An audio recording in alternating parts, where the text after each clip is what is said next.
Le cours de ce soir, Bezrat Hashem, pour la réfoua de Shema de ma maman, Rivka Bat Ramona Bezrat Hashem, qu'Akadosh Baruch Hu lui donne une longue vie. Et on pensera aussi à la maman d'Yossi, Zraïda Bat Louise, qui rentre à l'hôpital et on lui espère une longue vie aussi, Bezrat Hashem. Qui ne réfoua Shema pour tous les malades d'Israël, Bezrat Hashem, et qu'on n'entende que des bonnes nouvelles. Amen. Alors, Bezrat Hashem, ce soir, comme vous l'avez vu, le thème c'est la création du monde au service du peuple d'Israël. Alors, pourquoi faire ce cours? Alors vous allez me dire, on a l'habitude de faire des cours sur Bereshit, on a beaucoup de cours sur Bereshit qui ont été faits, depuis des années on lit le Sefer Bereshit, encore un cours sur Bereshit.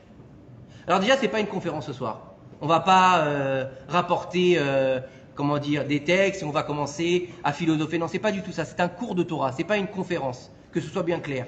C'est un cours où on va rapporter des Mahamarim sur la paracha de Bereshit. Mais en fait, on va aller au-delà de ce qu'on connaît, c'est-à-dire que souvent, on traduit tous Bereshit bara Elohim et Hashem bet haaretz. Au commencement, Dieu créa le ciel et la terre. D'accord? Tout le monde? Alors, je vais être clair, je vais vous le dire d'avance. C'est pas un conte de fées, la Torah. D'accord? Il était une fois, il se mariait avec beaucoup d'enfants. Ça vient pas de chez nous. D'accord? La Torah est une prophétie. La Torah, c'est un message divin à l'humain. Alors maintenant, le Sefer de Bereshit, il est complètement différent des autres Sefers.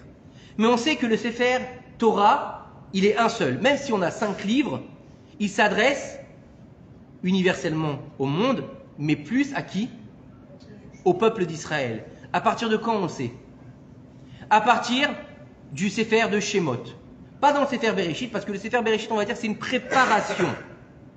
Mais le Sefer de Shemot, c'est à ce moment-là qu'on va découvrir le message du divin.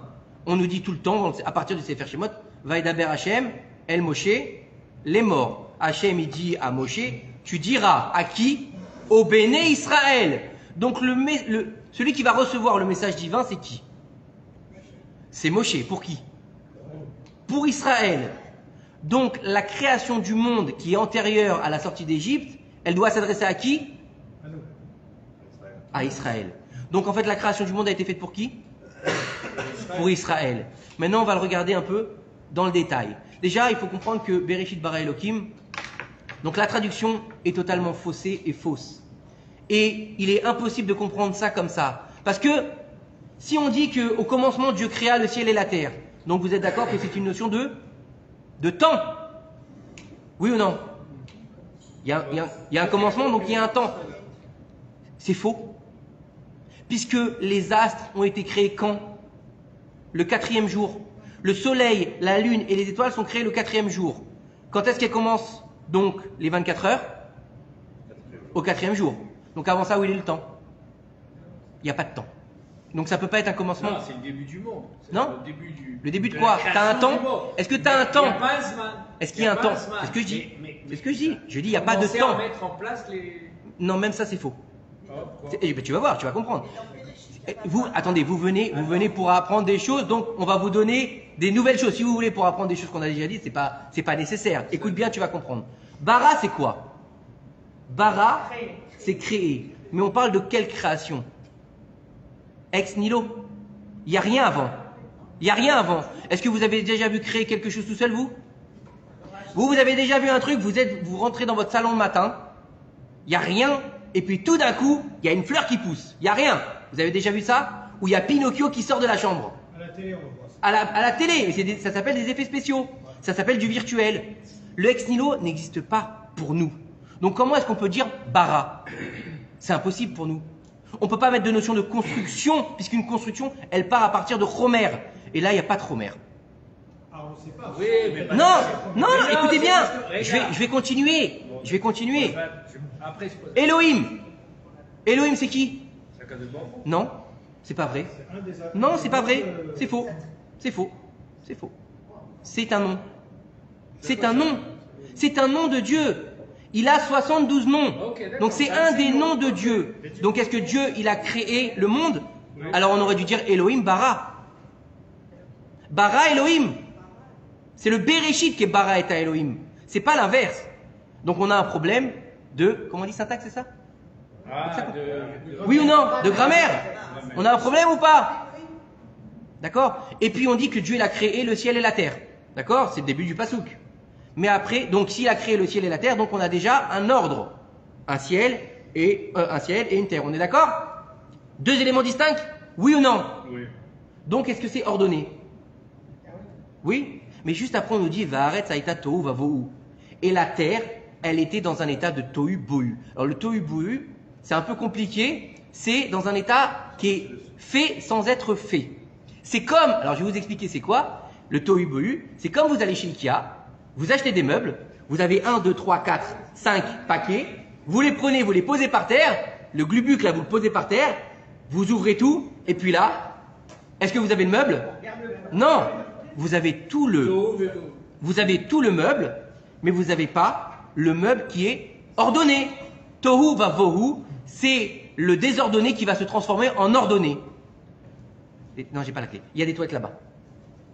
Là-bas, à gauche. Donc, on a un problème. Si Dieu il a créé le ciel et la terre, il est ordonné ou il n'est pas ordonné? Donc comment ça se fait que c'est le balagan sur la terre? Non, on est en train de nous expliquer. Ben non, comment juste il a avant. créé, Non. Et il nous explique que bon, c'était Tohu Vavohu, après il a été Messader. Mais non, c'est avant qu'il ait mis sa terre. Donc on a un problème encore une fois de placement des choses. Donc on a quelques problèmes dans cette histoire-là. Donc en fait, il faut comprendre que il n'y a pas de Bereshit. Bereshit, c'est pas au commencement.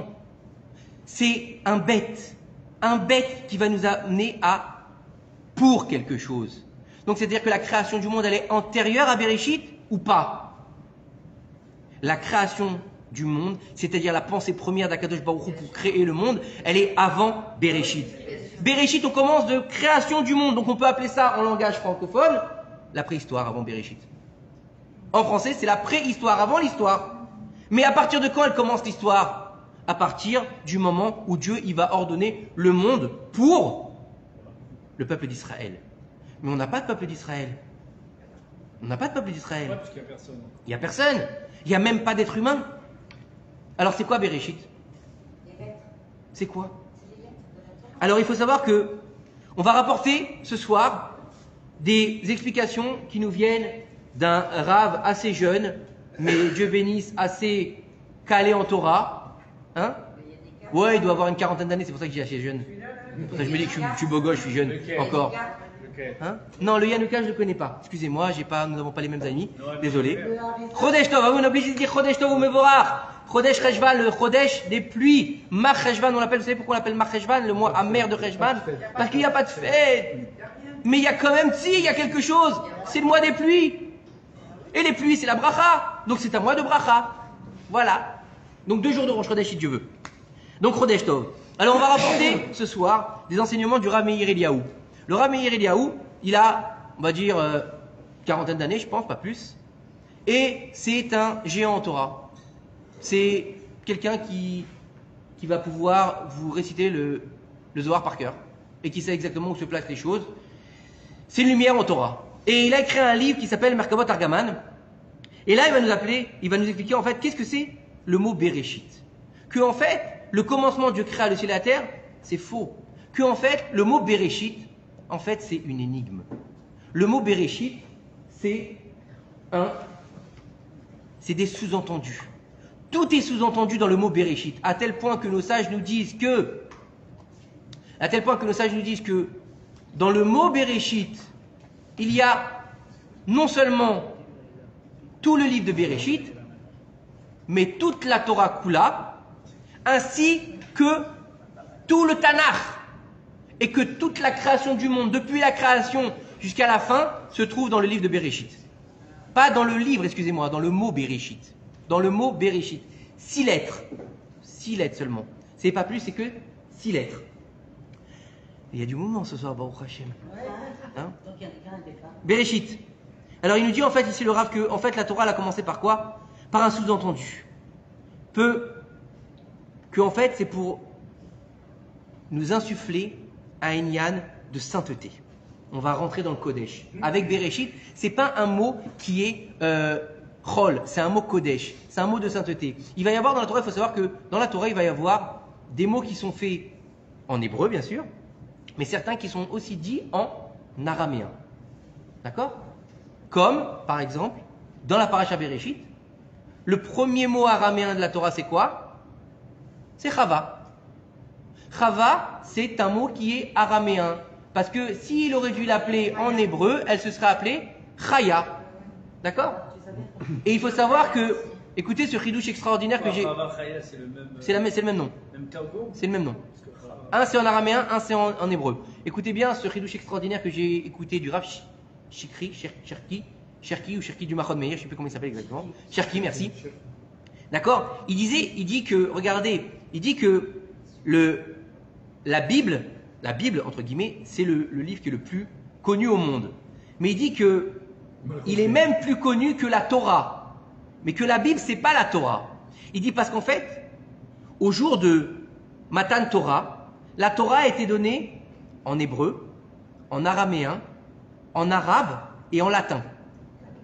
Et qu'en fait, c'est pour ça que la Bible, on va la trouver en hébreu chez les Juifs, en araméen, ça c'est une Torah qui est à part, en latin, c'est l'Ancien Testament et le Nouveau Testament, donc on en a transformé la Torah en christianisme, et en arabe, on a transformé la Torah en Coran. Donc c'est que le Bereshit qui est transformé dans une religion, entre guillemets, qui est différente.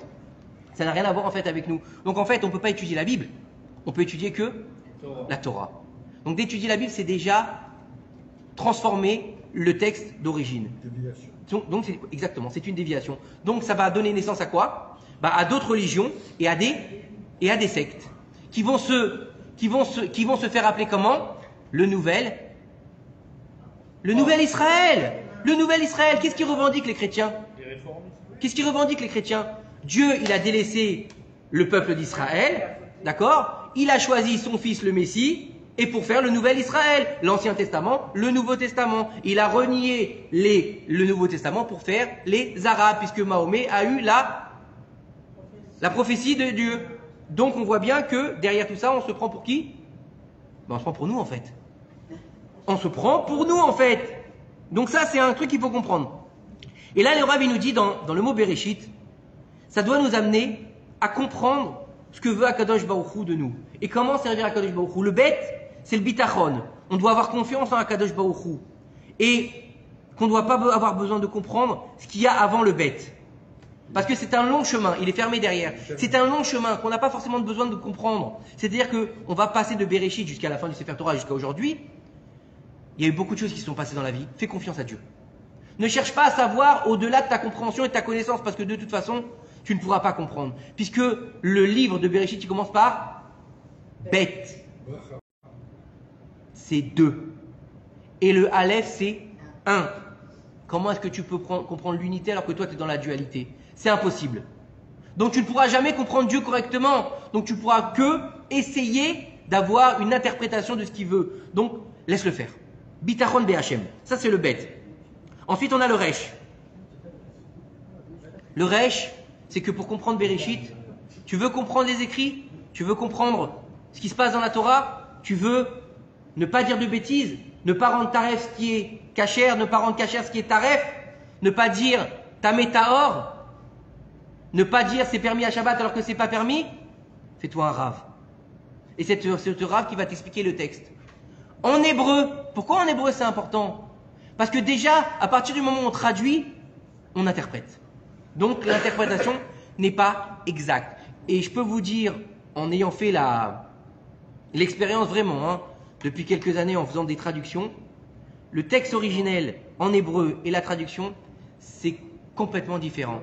Par exemple, pour expliquer un moussag dans Chassidut, qui va être un mot, on est obligé d'écrire 6 lignes. Alors que toute l'essence du mot, elle est dans ce mot-là et que tu peux le comprendre facilement. En français, c'est pas pareil. En anglais, c'est pareil. Dans toutes les langues, c'est pareil. Donc, l'hébreu, apprendre en hébreu, pour ceux qui comprennent l'hébreu, allez-y. Je ne sais pas, je ne parle pas allemand. Alors, le Aleph de Bereshit, c'est la Emouna. La Emouna, que tout ce qui est écrit, il est merci. Il est Emet. D'ailleurs, Emouna et Emet, ça vient du même mot. Et Oman aussi, ça vient du même mot. Oman, ça vient du même mot. Oman, pas Ouman. Oman, la Oumanout. Et l'autre, elle est, ouais, il est où Rabbi Nachman? Non. La création, c'est-à-dire qu'on parle d'Umanut, le sens artistique, le sens de créer. L'art, elle vient de là. C'est pareil. Ça vient de Amen aussi. Excuse-moi, il est où le Aleph? Au début. Bereshit. Bet, Resh, Aleph. Ouais. Bet, Resh, Aleph. Bereshit. Attends, non, le Shin d'abord. Le Shin. Oui, j'ai dit c'est le Resh et le Rav. Alors, le Bet, c'est le Bitachon en Hachem. Donc, il y a une différence entre Emouna et Bitachon, d'accord? Emouna, je crois en Dieu. Bitachon, j'ai confiance en Dieu. Et le Resh C'est deux signifie choses. quoi? Le Resh? Rav, faire un Rav. Avoir un Rav. Rav, c'est le Rav. Atélé Harav, exactement. D'accord? Donc on a déjà les trois. Ensuite, le Shin, Jbirat Amidot. Car tu ne trouveras pas dans la Torah des mauvaises midot. C'est-à-dire que tu vas utiliser les vertus pour le travail d'Akadosh Baruch Hu. Ça veut dire quoi? Ça veut dire que dans la Torah, on va trouver beaucoup de choses. Il est Rahmanout, il est rigueur. Mais tout ça, c'est pourquoi? C'est pour le service divin. C'est-à-dire d'utiliser tes vertus, même les vertus comme la colère par exemple. D'accord? On sait très bien qu'il est interdit de se mettre en colère, puisque celui qui se met en colère, on dit que c'est comme s'il faisait Avodah Zara. Alors c'est bien de se mettre en colère, c'est interdit. Est-ce que des fois on a besoin de se mettre en colère? Oui. Oui, mais il y a une manière de se mettre en colère. Et savoir comment se mettre en colère. Par exemple, pour le service divin, pour qu'il n'y ait pas de Trilou Lachem, pour ce genre de choses. Bien sûr, sans faire de bisaïon à l'autre, on est bien d'accord. Mais on a le droit aussi de feindre la colère par rapport à l'éducation. Il y a beaucoup de choses comme ça. Mais toutes les vertus qui sont données dans la Torah, même quand c'est des choses qui ont l'air dures, comme Dieu, c'est un Dieu de rigueur, quand il est Elohim, c'est pas parce qu'il va nous taper sur la tête et il va nous dire t'as été vilain. Non, ça n'a rien à voir. C'est des vertus qu'il faut qu'on comprenne que c'est quelque chose pour nous améliorer avec notre bagage, parce qu'on vient tous avec un bagage différent. Il y en a qui naissent colériques, il y en a qui naissent radins, il y en a qui naissent trop dépensiers, il y en a qui naissent trop gentils, comme on dit trop bons, hein, et d'autres qui naissent chenefs. Tous les matins ils se lèvent, ils sont chenefs. Pourquoi tu sais pas? Et donc, par rapport à la Torah, hein? Parce que c'est le matin, ouais, je suis d'accord avec toi, Samiti. Je suis d'accord. Bon, d'accord, tu as gagné un point là, je ne peux rien dire. Moi, je suis comme ça, moi, faut pas me parler avant midi. Non, mais on dit Modéani. Non, mais je plaisante. Non, mais à ce moment-là, on est content. Il y en a qui disent Modéani avec la gueule, excuse-moi. Modéani, encore je me lève. Alors il sait pas ce qu'il dit. Ben oui, mais bon, tu sais, malheureusement, Rachamim, il y en a, Rachamim, combien de personnes ils se lèvent le matin en disant Modéani, j'ai envie de mourir? Et il y en a plein qui se lèvent comme ça. Il a dormi 3 heures, le mec. Va dire Modéani avec le sourire quand t'as pas dormi de la nuit. Un mec ou un type. Ouais, ça se travaille, mais des fois, c'est pas évident, c'est un travail. Ben, c'est pour ça qu'on a dit le travail des vertus. D'accord? Les gens qui ont des bébés en bas âge, d'accord? Le mec il s'est réveillé 6 fois, ou la femme s'est réveillée 6 fois la nuit, il a vomi sur elle, il a fait machin, il a la déjà. Va aller dire dis Modéani avec le sourire. Elle a qu'une envie, c'est de repartir dans son lit. À ce moment-là, il crie. Va lui dire dis Modéani avec le sourire. Bon, ça se travaille, c'est un niveau. D'accord? Donc, Jbirat Amidot, casse tes midot, casse tes défauts. Jvirat, Shin, Jvirat. Je parle pas assez fort? Shever, Jvirat, casser. Non, Jvirat. Jvirat, Lishbor. Casser.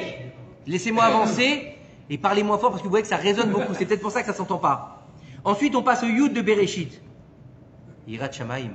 Tu ne peux pas travailler à Kadosh Baruch Hu si tu n'as pas d'Yirat Shamaim. Parce que si tu travailles pour toi, ça veut dire que tu ne travailles pas le bon Dieu. Ça veut dire que tu travailles seulement ta personne. Il y en a plein malheureusement aujourd'hui, d'accord?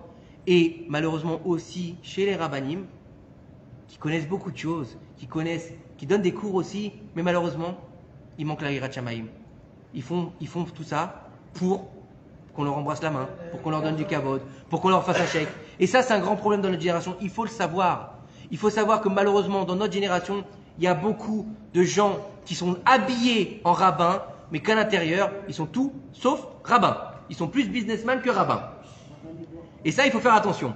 Et le taf de Bereshit, Torah. eh ben non, Tchouva. non plus. Vous allez tous les faire? Tfila. C'est Daka, ça va un tzaddik, c'est pas un taf.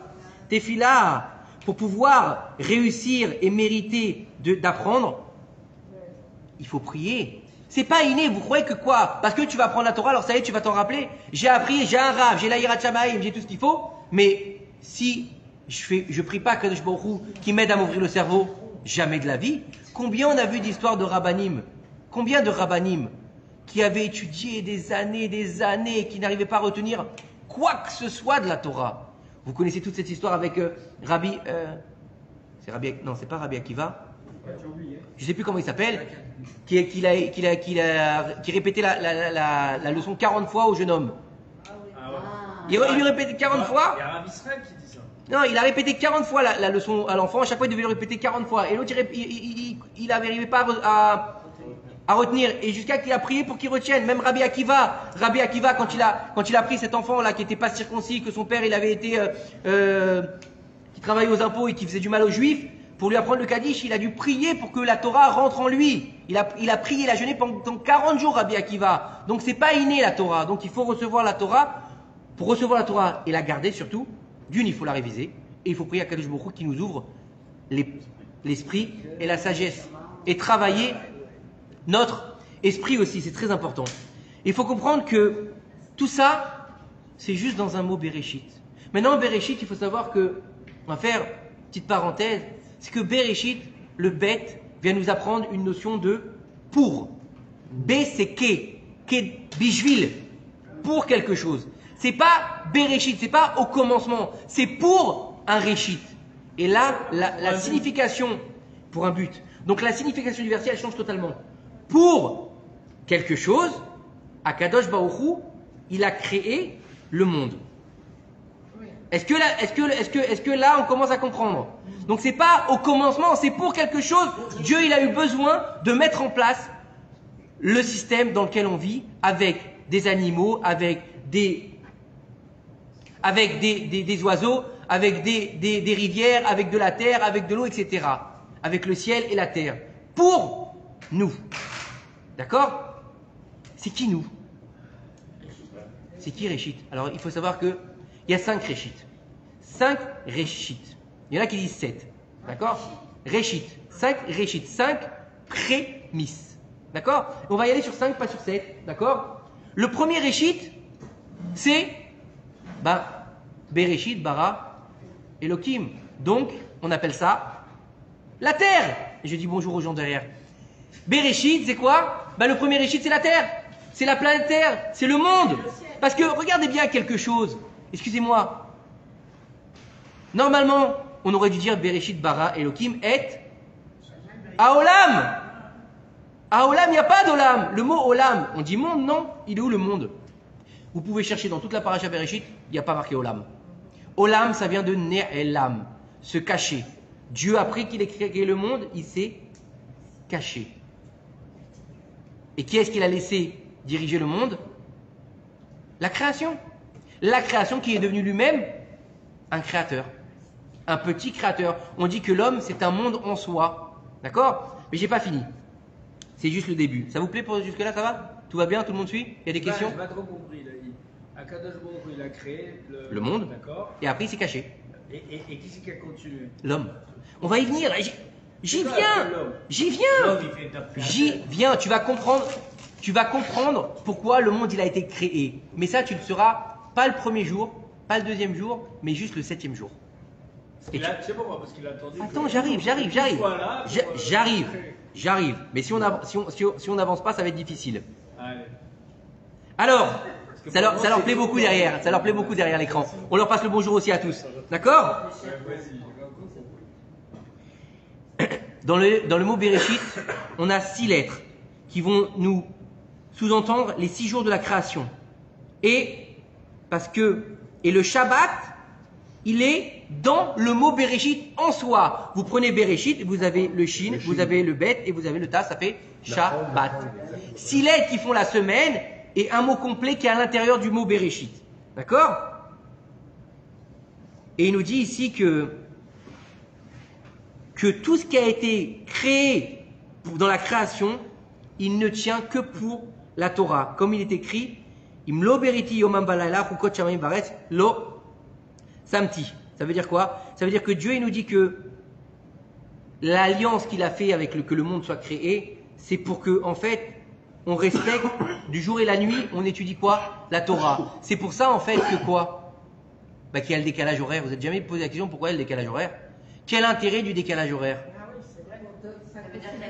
C'est-à-dire qu'il y a toujours un juif qui va étudier la Torah. Quand nous on dort ici, à New York ils sont réveillés. Quand à New York ils dorment, Bon, après, je sais pas s'il y a des juifs en Antarctique avec les pingouins là dans les igloos, je sais pas, peut-être. Oh, vous savez, il doit y avoir un betravad là-bas, à mon avis. Ah non, il doit y avoir un betravad là-bas. Quel cafrout? J'ai dit, excusez, il doit y avoir un betravad à mon avis, c'est sûr. D'accord? Avec les pingouins. En Finlande. D'accord? C'est le costume avec la chemise blanche. Il y a des juifs dans le monde entier. Aujourd'hui, mais quand même. Oui, non, mais encore une fois, c'est pas le problème. Non, mais il y a toujours eu un décalage. Ça, oui. Il y a toujours un décalage pour que la Torah ne soit jamais arrêtée d'être étudiée. Parce qu'on dit quoi? Yomam valaila. Ve'agitabo yomam valaila. Il faut qu'elle soit toujours en continu. Et c'est pour ça que les personnes qui sont d'un haut niveau de Torah, je ne parle pas de moi bien sûr, hein, eh ben, ils dorment en général 2-3 heures par jour. D'accord? Ils se lèvent à Chatzot, ils étudient jusqu'au lever du soleil, et ils étudient après le lever du soleil pour qu'il y ait un chibour entre la nuit et le jour, pour qu'ils puissent étudier et de jour, et la nuit, et le jour, et après ils font shacharit. Pour les mois de tzadikim, Ouais. entre Mincha et Entre Mincha Arvit, bien sûr, entre Mincha Arvit. Mais ça, c'est un plus haut niveau. Chatzot, Tikkun Chatzot, c'est un plus haut niveau. Voilà. Pour ceux qui veulent, c'est entre Mincha Arvit. Et ceux qui peuvent pas, eh ben, dans le bus, écouter YouTube. Non. dit que Khatsot commence à partir de 6 heures après la tombée des étoiles de la nuit. Et donc, Chatzot Laïla, c'est Chatzot Laïla. minuit et demi à peu Oui, près, minuit et demi, c'est ça. pendant 2 heures. Oui, c'est ça. C'est ça. Minuit et demi, mais ils font toute la nuit après. Et en hiver, c'est à peu près 10h30, 11h. Et tu peux te D'accord? recoucher, tu peux te recoucher quand même. Tu peux te recoucher. Tu fais ce que tu veux. Les tzadikim, en général, ils se lèvent et ils y vont toute la Mais nuit. pendant ces heures-là, Oui. c'est vraiment. C'est vraiment des moments, voilà, c'est des moments. Ça s'appelle Shat Ratzon. Shahat et Ratson. Pourquoi? Parce que c'est un moment de calme. C'est un moment. Vous êtes gentil, vous allez vous dire bonjour en privé. Dis-vous qu'ils se disent bonjour entre eux. Bref.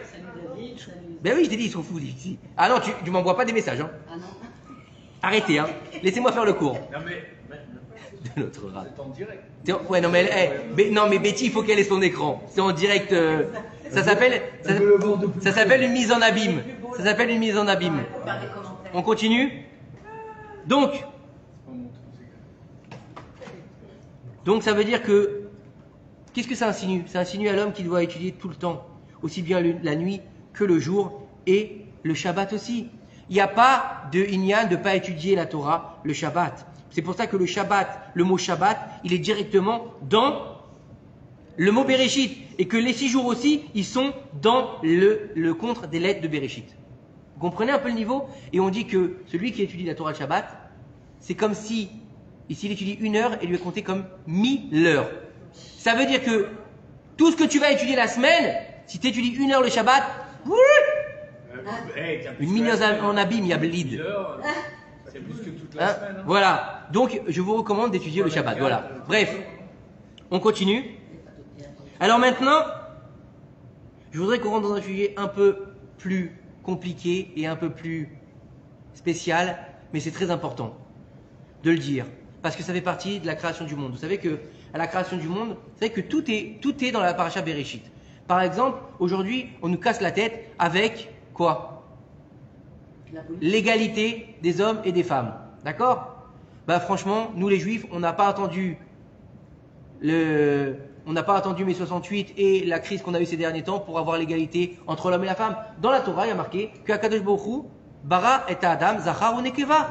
Il a créé l'être, homme et femme, masculin et féminin. Il n'a pas créé ni homme ni femme. Il a créé masculin et féminin. Donc l'égalité des sexes, elle était déjà là à la création du monde ou pas? Oui, attendez, ensuite, c'est pas fini. Il les a divisés, oui ou non? Mais qu'est-ce qu'il a dit? Et l'homme, il retrouvera sa femme pour faire Bassar Echad. Donc il est où l'égalité des sexes? Il n'est pas dans la Torah? Bien sûr qu'il est dans la Torah. Sauf qu'il y a marqué quoi? Ezer Kenegdo. Les rôles sont différents. C'est pas l'état de fait de savoir qui est mieux que l'autre. C'est les rôles qui sont différents. L'homme, il a le tikkun du monde par rapport à la faute originelle, et la femme, elle est là pour l'aider à se réaliser. Comme on dit dans la Gemara, la femme construit, la femme détruit. C'est la femme qui construit sa maison, c'est la femme qui détruit sa maison. Mais bien sûr, l'homme, il a des responsabilités, bien sûr. Maintenant, oui, aujourd'hui, malheureusement, on a des hommes et des femmes. Ça, c'est la génération du déluge. Non, mais ça, écoutez, comprenez bien une chose, c'est que j'ai entendu plusieurs fois par plusieurs rabbanim qui disaient que l'époque dans laquelle on vit, on est dans la génération qui vient réparer les Gilgulim de l'époque de Noach. Et à l'époque de Noach, c'est pas un sujet sur Noach, mais à l'époque de Noach, c'était terrifiant ce qui s'est passé. C'est-à-dire qu'il n'y avait plus de limite dans la débauche. Parce que il y a eu les Néphilim, mais il faut savoir aussi que on peut se poser une question, et ça c'est le cours de vendredi si tu veux. Pourquoi est-ce que Dieu il a eu besoin de détruire le monde? Franchement, détruit les hommes, et c'est tout. Pourquoi il a besoin de détruire le monde? Parce que même Pourquoi les il a besoin de détruire les animaux? Et pourquoi? Parce que même les animaux, ils Mais étaient pas bien. d'accord, pourquoi la terre? Parce qu'en fait, il faut comprendre qu'à cette époque-là, les hommes qui vivaient à cette époque-là, écoutez bien. Donc il y avait des hommes, il y avait aussi des anges qu'on appelle les anges déchus. Il y avait eu des alliances entre les anges et les hommes et les démons. Les hommes de l'époque étaient capables de voir, écoutez bien ce que nous disent nos sages, ce qui se passait dans le ciel. Dans les ciels, dans les mondes célestes, ils savaient ce qui se passait là-bas. Ils étaient capables d'invoquer des noms pour faire descendre des démons. D'accord? Et ils étaient capables donc de transformer la création. C'est pour ça que à cette époque-là, il y avait des couples homme-homme, femme-femme. Oui, ça existait déjà. Homme-animaux, femme-animaux, d'accord? Et animaux entre animaux, c'est-à-dire un coq avec un lièvre, d'accord? Un renard avec un cheval, des choses comme ça, d'accord? Et avec les anges aussi. Avec les anges aussi. C'est pour ça qu'on aura les Néphilim et qu'on aura les géants. Vous croyez que ça vient d'où? C'est pas du Walt Disney, c'est pas Shrek. Ça n'existe pas, ça. D'accord? Et alors, donc, il peut détruire. Attends, j'ai pas fini. Attends. Il peut détruire. D'accord, il détruit alors les créatures. Pourquoi il détruit le monde? Et qui c'est qui peut nous dire qu'après qu'il a détruit et qu'il a remis un monde sur pied, Ouais. que ça n'allait pas refaire la même chose? Alors attends. Parce qu'il a aussi détruit la terre. Il a aussi détruit la terre. Pourquoi? Parce que la terre était tellement corrompue. Qu'est-ce kol basar balefana, bien marqué dans la fin de la paracha. C'était ancré dans la terre que quand on plantait du blé, c'était des tomates qui sortaient. Quand on plantait des concombres, c'était des navets qui sortaient. Même la terre en elle-même, elle était corrompue parce qu'ils avaient même des rapports avec le minéral et le végétal. Personne ne dit. C'est pour ça que à la base, il a choisi tzaddik. Mais T'as répondu. au début, c'était Pourquoi il a détruit Oui, il y avait les terre? crocodiles La des terre, elle Toronto. était en travers. On continue? Non, mais On continue? t'as répondu. Mais les hommes, ils ont tous. Rien, puisqu'ils se sont corrompus après. Eliaou, rien. Eliaou, rien, j'ai compris. Rien, puisque juste après, il y a eu la tour de Babel. Rien. Mais encore une fois, tu sais pourquoi? Mais Machem, s'il y avait Écoutez bien. il avait promis encore le Maboul. Mais non, oui, exactement. On est d'accord. C'est juste parce qu'il a donné, il a promis de plus. c'est parce qu'il a promis, exactement. Parce qu'il a promis de plus faire. Il a promis de plus faire un maboul sur toute la terre. Par contre, il a pas promis qu'il n'y aurait pas un maboul de feu. Et c'est ce que disent nos chachamim, c'est ce qui va se passer à la fin des temps, avant l'avenue du Mashiach. Un déluge de feu. Concrètement, on appelle ça comment de nos jours? La bombe atomique. Le champignon atomique. Voilà. À bon entendeur, restez dans vos abris. D'accord? Parce que c'est pour bientôt. On continue. Bon, vous me laissez rentrer dans le sujet ou pas? Merci. Alors vous savez que... On va pas dans avec le son. Vous savez que... Pourquoi vous nous sortez tellement corrompus? Vous savez... Non, Adécha. Vous savez que... La diva pas dormir. Vous savez que à la création du monde, on a eu ce qu'on appelle en français la faute originelle. Etzada tovara. Qu'est-ce qu'on a eu? La faute originelle. On a mangé le fruit défendu. Voilà, en français on dit ça comme ça. C'est Rava, c'est les femmes. Bon, arrête, 2 secondes. Regardez, excusez-moi, c'est impossible. C'est impossible de continuer. Je n'arrive pas du tout à me concentrer. Donc, soyez gentils. La faute originelle, c'est pas Chava qui est responsable, c'est pas Adam qui est responsable, c'est tout un Inyan, c'est Chava qui est responsable, c'est Adam qui est responsable. Les deux, ils sont responsables. C'est le serpent qui est responsable, c'est le libre arbitre qui est responsable. Et c'est aussi la tentation. D'accord? Et c'est aussi le fait que, à la base, Adam Arishon, il voulait pas avoir, comme ça il dit le Zohar, que Adam Arishon, il voulait pas avoir la récompense sans rien faire. Dieu lui a donné le Gan Eden, il lui a dit vas-y, tu manges du vin, tu bois du vieux vin, tu manges des steaks. Alors quand on parle de vieux vin et de steaks, d'accord, il n'était pas en train de se faire un mangal le mec dans le Gan Eden. Hein. On parle de choses qui est spirituelles. Mais il a dit c'est pas normal, il faut que l'homme il descende dans la matérialité pour avoir un retour à la spiritualité, pour avoir un salaire, d'accord? Mais est-ce que Dieu lui avait demandé ça? Non, donc C'est ça s'appelle sa faute. Avodah Zara. Pourquoi? Bah parce que Dieu lui a pas demandé. Est-ce que le Hegel c'était une faute? Non, parce qu'à la base il voulait faire un lien entre Dieu et le peuple d'Israël. Non, Dieu il a pas demandé, donc c'est une Avodah Zara. Mais par contre Dieu il a demandé qu'on fasse des chérubins en or dans le Kodesh à Kodashim. C'est pas des idoles ça? Comment dire, des chérubins dans le Kodesh à Kodashim? Bah excusez-moi, au jour d'aujourd'hui j'appelle ça une statue. Mais dans le Kodesh à Kodashim c'est une mitzvah. Le veau d'or c'est une avéra. Donc tout dépend de la demande de qui? D'Akadosh Baruch Hu. Donc ça s'appelle Avodah Zara. Il lui a dit de tous les arbres du jardin tu pourras manger, mais de l'arbre de la connaissance du bien et du mal, tu ne pourras pas manger. Donc le problème de la faute originelle c'est quoi? La d'avoir bouffe. essayé de faire mieux. C'est la bouffe. C'est la bouffe. Non. Si? Bah si. Oui, ça Tu va. manges et tu mangeras pas. Oui, ça va. La bouffe. Ah. Écoutez bien. Exactement, c'est toi. Vous C'est sa- une métaphore. Je- C'est un vote. Laissez-moi finir. C'est une métaphore. Je vais peut-être commencer ce soir. C'est la nourriture spirituelle. Mais oui, mais c'est Ochel, on parle de Achila. Combien il y avait d'arbres? Un ou deux? Il y en avait 15. Non. Il fallait pas toucher. Il y avait deux arbres. L'arbre de la vie. Il y avait deux arbres. Il y avait l'arbre. Il y avait l'arbre de la vie et l'arbre de la connaissance du bien et du mal. Il devait manger d'abord l'arbre de la vie et après l'arbre de la connaissance du bien et du mal. Et c'était la délivrance finale. Mais lui, il a fait l'inverse. Il fallait attendre que Shabbat il se passe. Mais vous savez que ce qui gère le monde aujourd'hui, c'est quoi? C'est le fric, la bouffe et la débauche. D'accord? C'est la faute originelle.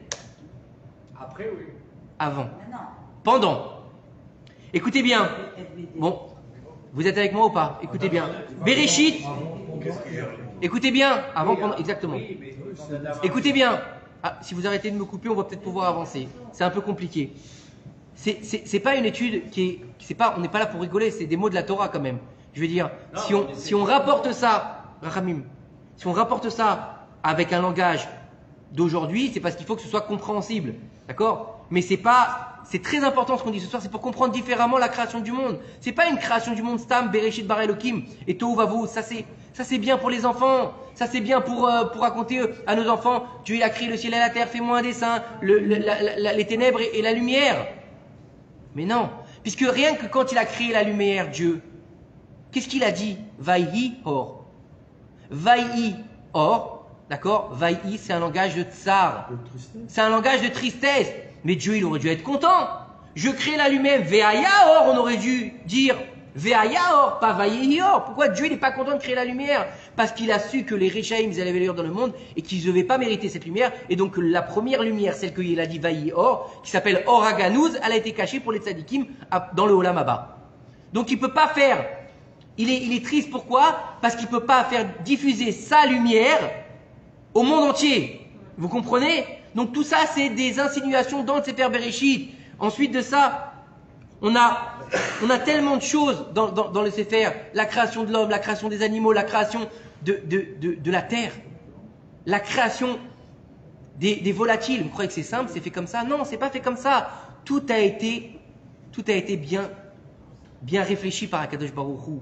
Et n'oubliez pas une chose, c'est que Dieu il a fait le monde et ça y est, c'est fini, il se lave les mains. Bon bah j'ai fait le monde il y a 6000 ans et je m'en fous. Non. Pour ceux qui font leur prière le matin, qu'est-ce qu'ils disent? Mechadesh. Kol yom tuvo maaseh bereshit. Que tous les jours Dieu y recrée la création. D'accord? On continue. Pourtant, on dit qu'il s'est reposé le 7e jour. Il s'est reposé et qui t'a dit qu'il a arrêté de tenir le monde? Il s'est reposé dans la création. On dit qu'il s'occupe à faire les groupes ensuite. Il s'occupe à faire les coupes, bien sûr, mais il s'occupe aussi que la création elle fonctionne. Parce que si la création, Parce qu'il a donné à la base déjà. oui, mais si une seconde, il arrête Ouais, son énergie ouais. de Ensof, qu'on appelle le Ensof, l'énergie, comment on peut appeler ça en français? La lumière infinie, d'accord? S'il l'oublie une seule seconde, le monde y crève. Ok. Donc il est obligé de la renouveler à chaque instant. D'accord, tu comprends? c'est pas de la création. C'est une création à chaque jour. Ah bon? Oui, comme ça, c'est marqué dans le silour, hein. Donc c'est une création, oui, tous les jours. Mais pourquoi il a eu besoin de créer Le monde, il n'avait aucun besoin. Chesed. Chesed. Il a voulu faire du chesed. À chesed, olam ibane. À Chesed Olam Ibané, le monde a été créé par le Chesed. Il avait juste envie de faire du Chesed. Non, parce qu'il voulait. Parce qu'il avait. On dit que la Torah elle était là. Oui, mais c'était une Torah. La Torah elle était là. Il a mis un monde pour que ce monde-là Fasse la Torah. il fasse. Voilà, exactement. Sinon, ça sert à Voilà, rien. c'est ça. Sinon, la Torah ne sert à rien. C'est Bien pour ça sûr. qu'il a fait ça. Ah oui, Mais pas par rapport au simplement, Chesed. il a créé le monde parce que tout simplement, et en plus les hommes après, parce qu'il aime qu'on lui parle. il aime le Chesed. Tout simplement Mais vous m'avez tellement coupé que j'ai oublié de vous dire les 5 réchits. Si vous pouviez 2 secondes faire une pause, d'accord, ou vous mettre en vibreur, 2 minutes. que je- Les sujets sont tellement intéressants. Non, mais Baruch Hashem, tant mieux. Hein? C'est normal. Si tu veux qu'on comprenne ton chiot, ben, il y a des moments où, voilà, comme il dit, c'est intéressant, mais de l'autre côté, on se pose des questions. Mais il n'y a pas de problème, on est là pour y répondre. Mais alors juste, juste pour vous calmer un petit peu, juste comme ça, d'accord? Non, faudrait que vous sachiez, c'est que il est possible d'étudier seulement le Sefer Bereshit toute une vie, et ne pas le finir. D'accord? On pourrait passer plus d'1 an rien que sur le mot Bereshit. Il y a plus de 70 explications du Niglé, donc du dévoilé sur Bereshit et du Nissar aussi. D'accord? Donc imaginez, rien que sur Bereshit, 140 dévoilés et 140 qui ne sont pas dévoilés. D'accord? Entre le Zohar, entre tous les niveaux de Pardès, du Pardès, donc on a plein de niveaux, d'accord? Donc je voulais revenir, avant de passer sur ce sujet qui est un sujet en choix sur la faute originelle, je voudrais qu'on revienne sur les 5 réchites. Alors les 5 réchites, donc pourquoi il a été créé le monde? Dieu l'a créé le monde pour... Bah déjà pour le monde, c'est pas grave. Pour le monde, Ça descendra pas plus bas. ah, on demande si vous êtes agité ou passionné derrière la caméra. Les deux. Dire à Yael, bonjour à Yael. Voilà, On n'est pas on vous souhaite le agité, bon. on est passionné. Bon, on va s'arrêter maintenant. Je viens plus moi. Alors, écoutez. Après, ma belle-mère, elle va dire à ma femme, franchement, il fait n'importe quoi, ton mari, il est toujours en train de dire des conneries. Oh, Ah. te surveille sur la Non, elle regarde pas ma femme. C'est un cours très vivant, effectivement. C'est le but de la création du monde, d'être vivant. C'est ton beau-fils. Ah non, non, ma belle-mère, elle est là-bas. C'est pas Betty, ma belle-mère. Il aurait bien voulu peut-être, mais non. Elle est pas mal, celle-là. Je ne connaissais pas ta fille. Et puis je suis très heureux avec ma femme. Arrête, tu vas fâcher ma belle-mère. Salut. Ah voilà, elle t'a fait bisous. Bon, vous allez vous arrêter maintenant, on peut continuer ce soir. Alors, Vous voyez pourquoi il ne veut pas faire vous voyez pourquoi je fais pas des cours mixtes, hein? Non, en même temps, c'est pas grave, ça fait plaisir. Ça montre, non, mais ça montre l'intérêt de la Torah. Mais après, me dites pas, on a fini le cours tard, hein. Vous êtes gentils, moi j'ai rien fait, je suis pour rien. D'accord? C'est ça. J'ai commencé tard, on va finir tard alors. Allez, on continue. Alors, les 5 réchites. Il est expliqué dans le livre Betsur Yarum Benissa, d'accord, des enseignements du Rav Yoram Avergel Zichron Livracha, que le monde a été créé pour 5 réchites. Donc, c'est-à-dire pour 5 prémices. Le premier des réchites, c'est quoi? Bah, c'est le monde. Dieu, il a créé le monde. Bereshit bara Elohim. Donc, on a un réchite qui s'appelle le monde. Ça, c'est le premier. Mais le monde, il sert à quoi? Il doit servir à quelque chose. D'accord? Mais pourquoi? Alors, on nous dit que le deuxième réchite, c'est quoi? C'est la Torah. Wistakel, Beoraita, Baraeta Olam. Il a regardé dans la Torah, il a créé le monde. Donc, le réchite qui est avant le monde, c'est quoi? La Torah, pour la Torah. Mais la Torah, elle sert à quoi si elle est dans le monde et si elle n'est pas étudiée? Elle sert à rien. On parle pas de Bible, encore une fois. C'est pour ça que j'ai fait cette petite parenthèse tout à l'heure. Donc il faut qu'on étudie la Torah en fonction de la vraie Torah, la véritable Torah, le texte du Sefer Torah. À l'époque, vous savez qu'il n'y avait pas de livre, ils étudiaient dans le Sefer Torah même. Dans les écoles, ils étudiaient dans un Sefer Torah jusqu'à que Rabbi Yehuda Hanassi, ils mettent par écrit les 6 ensembles de la Mishnah. Avant ça, c'était interdit d'écrire des pirouchim sur la Torah. Ils apprenaient directement dans le Sefer Torah. Vous saviez ça? Ben voilà, c'est un chidouche. Alors maintenant, on continue. Donc si la Torah est donnée au monde, d'accord, et que le monde est Kayam, le monde sans la Torah ne peut pas exister. Donc il nous faut quelqu'un qui va étudier cette Torah. Qui va étudier la Torah? Israël. Réchit, Béni Berori, Israël, mon premier né, Israël. Donc le Réchit, c'est qui? C'est le peuple d'Israël. Donc ça veut dire que la Neshama d'Israël, du peuple entier, quand est-ce qu'elle est née? À la création du monde. À la création du monde. D'accord? Pas après la sortie d'Égypte. À la création du monde, il y a déjà une volonté. Le Ratson fait, la volonté de faire. Faire quoi? Faire un monde qui va recevoir une Torah, qui va être étudiée par un peuple qui s'appelle le Ham Israël. Donc ça, c'est déjà le projet divin. C'est le projet de la création du monde. À tel point que lorsque Dieu, il est au Mahamad Arsinaï, donc don de la Torah, en l'an 2448 de la création, il me semble, d'accord? Dieu, il va donner la Torah au Ham Israël. Il soulève la montagne au-dessus du peuple. Il la retourne comme une cocotte minute. D'accord? Il leur dit, ou vous acceptez la Torah, ou le monde, il revient au tohu vavohu. Pourquoi? Parce que si Israël, il ne reçoit pas la Torah, le monde, il n'a pas lieu d'exister. On est d'accord? Donc, est-ce que la pensée première d'Hachem, elle va au Bereshit, oui ou non? Puisque c'était quoi au Bereshit? C'était tohu vavohu. On reprend les mêmes mots. Oui ou non? On est au troisième. Non. Le Olam, le monde, la Torah et le peuple d'Israël. Mais on est bien conscient que la Torah est divine. Est une. J'étais sûr qu'il allait me dire ça. La Torah est divine et le peuple d'Israël est humain. Il est humain. Il est humain. D'accord? Encore une fois, chez nous, il n'y a pas d'immaculée conception. Chez nous, il n'y a pas comment dire, ça n'existe pas un type qui se construit tout seul, qui se fait tout seul, qui naît tout seul. Ça n'existe pas. Il faut un papa et une maman. Et il faut aussi procréer, d'accord? Avec les... Et bien sûr, à Kadosh Baruch Hu, non, mais on est d'accord. Mais je veux dire, il faut deux êtres qui sont de sexes différents et ça se fait pas par la pensée. Sans rentrer dans les détails. Non, mais on parle pas de ça, Betty, c'est autre chose. Alors, on a un humain, on a un divin. On a un bête et on a un aleph. Aleph, c'est Dieu. Hachem, Echad, Ushmo, Echad, donc il est un. Et on a l'être humain qui est bête, qui est dans la dualité parfaite. On est un couple, on est deux. On est rempli de qualités et de défauts. D'accord? On vit dans un monde dans deux faces, le sombre et la lumière. D'accord? Et on a aussi une double. On est nous-mêmes double. D'accord? Et comment on va relier? Comment on va les relier? C'est impossible de les relier. Si, c'est possible de les relier. On a besoin d'un homme. Un homme qui sera le Réchit, qui va relier le peuple d'Israël avec son créateur, qui s'appelle Moshe Rabbeinu. C'est celui qui va devenir le Ish à Elohim. Celui qui devient mi-homme, mi-dieu, entre guillemets. Elohim, il faut savoir que la notion de Elohim, on appelle ça le bon Dieu. Dieu, non, c'est faux. Parce que on dit que Rivka, quand elle était enceinte et qu'il n'y avait pas encore les échographies, elle est partie, l'hydroche est à Elohim. Ça veut dire quoi? Elle est partie voir Dieu. Et Rashi marque là-bas, elle est partie demander à Shem et Ever. Ça veut dire que Shem et Ever, c'est Dieu? Non. Ils ont une capacité d'éloquoute. C'est-à-dire que l'homme, depuis qu'il a été créé, à partir du moment où il se relie à Dieu, il est éloquoute. Il a la capacité du divin en lui. D'accord? Après, bien sûr, il y a des anges qui s'appellent Elohim, comme on a vu dans la Kedat Yitzhak et dans d'autres endroits. Donc, Moshe Rabbeinu qui va devenir le seul être humain qui avait une maman qui s'appelait Yocheved, qui avait un papa qui s'appelait Amram, qu'il est né normalement, bon, à 7 mois, d'accord, mais il est né normalement, par voie naturelle, d'accord.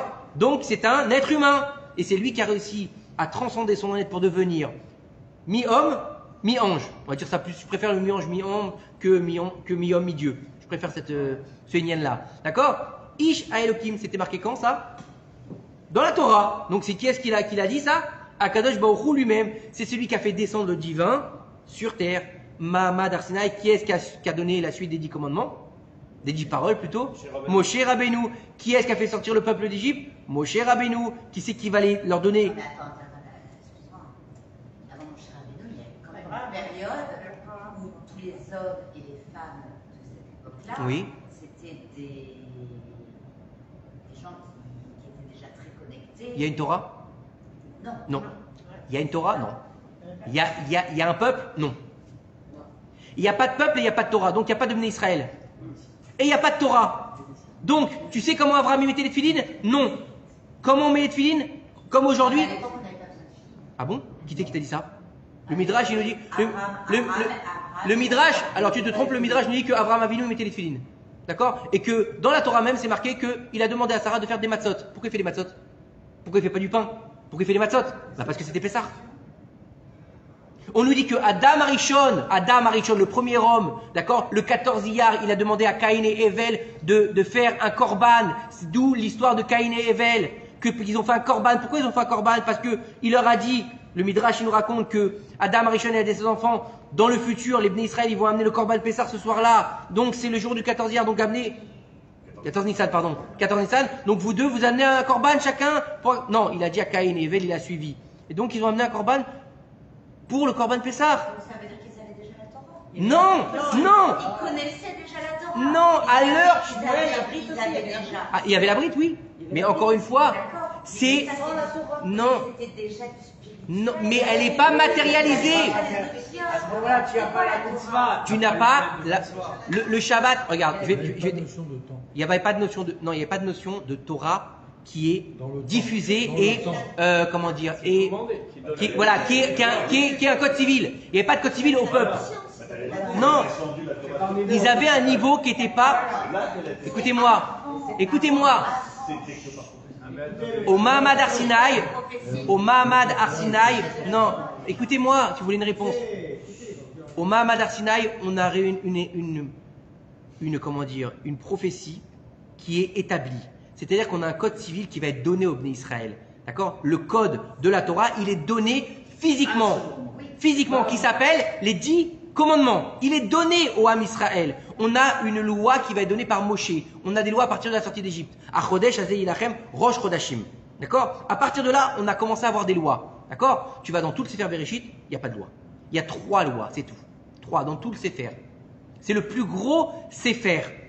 Le plus dur, le plus compliqué à écrire, le plus grand nombre de parchemins. Il y a 15 parchemins pour écrire le Sefer Bereshit. Les autres, c'est maximum 12 ou 13.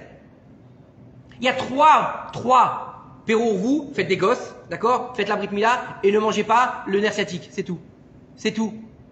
Donc il n'y a pas de loi établie, il y a une transmission, mais il n'y a pas une loi. On nous dit que comment est-ce que Abraham Avinu, il faisait la Torah, d'accord? Alors Abraham Avinu, il n'avait pas la même prophétie que Moshe Rabbeinu, il n'avait pas une prophétie claire, d'accord? Déjà jusqu'à qu'il ait la Brit Mila, il devait dormir pour avoir la prophétie. Il ne pouvait pas se tenir debout, il était obligé de s'allonger. Donc il y a des niveaux. Moshe Rabbeinu, c'est pas panim avec HaKadosh Baruch Hu. Donc ne confondez pas tout, c'est pas le même niveau. On dit Noach c'était un tzaddik, Bédorota dans sa génération. On dit que n'oubliez pas une chose, je ne sais pas si vous connaissez ça, c'est que nos sages nous disent qu'il n'est pas bon de donner un nom aux enfants avant Abraham. Pourtant c'est des noms qui sont dans la Torah. Pourquoi? Parce que toute la création a été morée Be'akadosh Baruch Hu, c'est-à-dire qu'ils se sont révoltés contre Dieu. Même les gens qui étaient tzadikim, ils ont été mashpia, comme par exemple Hanor. Vous avez entendu l'histoire de Hanor? Hanor, Dieu, il l'a pris avant, c'est bien Hanor, ouais. Hanor, Dieu, il l'a enlevé avant la date voulue. Il n'a pas été jusqu'à mourir. C'était un tzaddik et Dieu, il en a fait un ange. Il l'a transformé en ange. Il s'appelle l'ange Matatron. D'accord? C'est celui qui est responsable des anges. C'est le ministre des anges. D'accord? Il en a fait un ange. Pourquoi est-ce s'il était tellement tzaddik, il l'a fait partir avant l'époque? Parce que c'était tellement pourri à l'époque que lui, il était à la base quelqu'un de difficile, avec des midotes difficiles. Ça aurait été mashpia sur lui, il serait devenu encore pire que tous les autres de la création, c'est pour ça que Dieu l'a enlevé. Vous comprenez le niveau? C'est pas la même chose avec Moshe Rabbeinu. Moshe Rabbeinu, il a établi des lois. Vaïdaber, Hachem, El Moshe, les morts. Tu vas parler au peuple d'Israël. Tu vas transmettre ta prophétie au peuple d'Israël. À l'époque, Dieu il parle à un homme, Lech Lecha. Il lui dit pas, va dire ma parole, il lui dit pas ça. Il lui dit, Lech Lecha, va pour toi. D'accord? À Yitzhak, il lui dit, c'est pour toi. À Yaakov, il dit, et je ferai de toi une grande nation. Il leur dit à tous, je ferai de toi une grande nation. Il leur promet des choses. Mais rien n'est établi encore. Donc on a une différence entre une Torah qui vient d'Adam Arishon, par exemple, par Abraham Avinu, qu'on appelle le Sefer HaYetzira, qui a été dicté à Adam Arishon par les anges, qui a été transmis à Abraham Avinu. Le Sefer HaYetzira, c'est un Sefer qui est la possibilité de transcender et transformer la création. C'est-à-dire qu'on peut prendre une pastèque et en faire un mouton. D'accord? Ce serait cool, tu me diras. Bref, on continue ou pas? Donc tu comprends la différence? Oui. Donc Moshe Rabbeinu, il n'y a pas pas de lien parce qu'il n'y a pas de peuple. Il n'y a pas de peuple. C'est pas ça. Il n'y a pas d'entité. C'est pas ça. Il n'y a pas de Ce que je veux transmission. dire, c'est que- Mais d'accord, ça c'est. Est-ce que tu ne penses pas aussi que Akadosh Baruch Hu a donné ce privilège à Oui. Moshe Rabbeinu Oui. de nous donner Bien la sûr, Torah bien sûr. parce qu'on avait besoin Non. d'un code. Non. Non. Alors qu'avant, ils en Non, avaient pas non, c'est faux. besoin. Eh ben c'est faux. Eh ben voilà. Eh ben c'est faux. Je vais te dire pourquoi. Je vais te dire pourquoi. Ça c'est le cours de Shabbat si tu veux sur Noach. Mais il faut savoir qu'à la base, Où tu donnes le cours? devant Sur mon YouTube. écran, sur YouTube le vendredi. D'accord. Il faut savoir que En faisant la vaisselle. écoute bien. Il faut savoir que au moment, pourquoi il y a eu le déluge. À la base, le déluge, ça devait pas être un déluge, ça devait être le don de la Torah. Et on appelle comment la Torah? Ma'im, Chaim.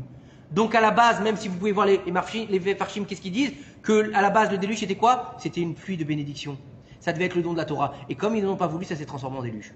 Comme il a voulu détruire le monde au Tohu Vavohu quand il leur a dit au Bnei Israël dans le désert, il a fait la même chose avec le déluge. Donc tu vois qu'on n'est pas au même niveau et que non, on n'aurait pas pu donner la Torah à ce moment-là parce qu'ils n'ont pas voulu, parce qu'il y a un besoin d'acceptation. Naase Venishma. Ça, c'est un autre cours à part entière. Oh, non, mais ça, Ah oui, avec la montagne. après, le peuple n'était Voilà. pas prêt, de toute façon. Ils l'ont dit avant. Ça, c'est certain. Voilà, le monde n'était pas prêt. Tu as répondu à ta question. Donc on est dans l'individualisme. J'ai compris ta question. La différence, c'est que pendant tout le Sefer Bereshit, on est dans l'individualisme. On a un individu qui va recevoir une prophétie, qui va recevoir un commandement pour lui-même. D'accord? Pour lui et sa famille. Pour donner une massorette. Pour arriver aux Bnei Israël, qui eux vont recevoir. Quand ils vont recevoir les lois? Après la sortie d'Égypte. Ils doivent d'abord mûrir et être dans le ventre de leur maman qui s'appelle Mitzrayim. Et à partir du moment où ils finissent l'exil, ils deviennent un peuple. Donc ils naissent quand? À la sortie d'Égypte. Qui c'est le premier qui a appelé le peuple d'Israël? C'est Abraham? Non. C'est Yitzhak? Non. C'est Yaakov? Non. Tu sais c'est qui? Qui c'est qui? C'est Jacob. Ben non. Non. Je te parle de Non, peuple. Israël. Écoute, le peuple. En tant que Non. Bravo. Pharaon. C'est Pharaon le premier qui parle de peuple d'Israël. C'est Pharaon. C'est tout. Avant ça, il y a... Le nom Israël. Le nom Israël, c'est pas pareil. Je parle de peuple là. Encore une fois, j'ai dit juste avant le Bereshit. Non, le Bereshit, c'est l'âme du peuple d'Israël, parce que l'individualisme doit devenir un peuple. Sans peuple, il n'y a pas de Torah. Comment on fait un minyan tout seul? Attends, réponds-moi. Comment on fait un minyan? Comment tu peux expliquer que quand l'ange, le combat dans Anot HaShachar, Ouais, d'accord, quand il a combattu cet ange, Ouais. d'accord, ouais. il s'est fait appeler après, il a dit, ben, je t'appelle Israël. Et la première fois et qu'on entend dans l'histoire, oui, donc, oui. le nom Et tu as Israël. 100% raison. C'est un homme ou c'est un peuple? C'est un homme ou c'est un peuple? C'est un homme. Donc voilà, il n'y a pas de peuple encore. Israël, c'est quoi? Yaakov, c'est quoi? Yaakov, c'est le nom de Yaakov en Chutz La'aretz. Israël, c'est le nom de Yaakov en Israël. C'est pour ça qu'à la fin de sa vie, il se fait appeler Yaakov Israël quand il est en Égypte. Regardez bien là-bas dans la Parasha Vayechi. Donc on est dans un niveau qui est complètement différent. On est dans un homme et là on est dans un peuple. C'est deux choses différentes. Un homme ne peut pas recevoir la Torah tout seul. Il a besoin d'un peuple. Donc on est dans un niveau qui est différent. Le quatrième Réchit, c'est Moshe Rabbeinu. Et le cinquième Réchit, c'est quoi?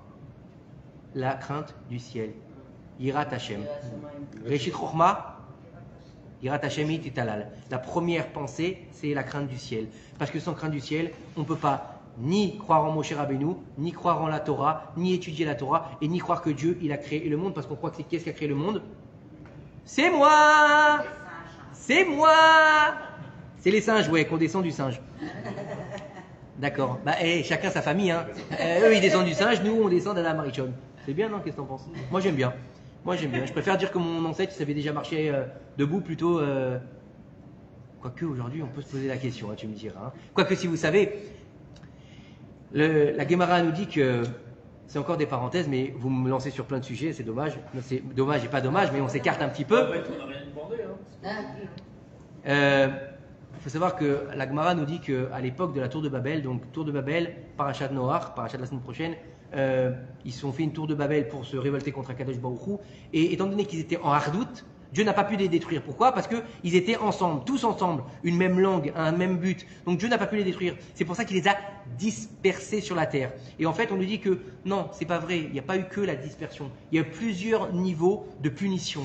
D'accord? Il y a eu la dispersion, il y a eu la mort, D'accord? Et il y a eu aussi, alors c'était en fonction de la cruauté de la personne, comme à la sortie d'Égypte, quand il y a eu l'ouverture de la mer, il y a eu plusieurs morts qui sont différentes. Vous avez pu voir dans le Hazia Moshe, il y en a qui sont tombés comme des cailloux, il y en a qui flottaient comme des brindilles, il y en a qui tombaient comme du plomb, qui ont été enterrés directement. Ça, c'était en fonction du niveau de la cruauté de l'Égyptien. Plus il était cruel et plus il devait souffrir. Moins il avait été cruel avec le Ham Israël et plus il tombait comme une pierre directement dans les eaux profondes et il était noyé sur place. Alors que celui qui était très cruel, il était comme de la paille. Il mourait, il revenait, il mourait, il revenait. C'est de l'étude. D'accord? C'est ça la Torah. Il y a plusieurs niveaux de compréhension, il y a plusieurs niveaux d'explication. J'en étais où? Avec la cruauté. Oui, la tour de Babel. Et donc la Guémara, pas moi, hein, la Guémara nous rapporte qu'une des punitions a été de transformer les hommes en singes et en éléphants. Et en éléphants. Ouais, c'est pour ça qu'on dit que... Un éléphant, ça fait un éléphant, non, on dit qu'un éléphant il a un cerveau qui ressemble à celui de l'être humain et que le singe il a beaucoup de mimiques de l'être humain. D'accord? Donc on ne descend pas du singe, c'est le singe qui descend de nous.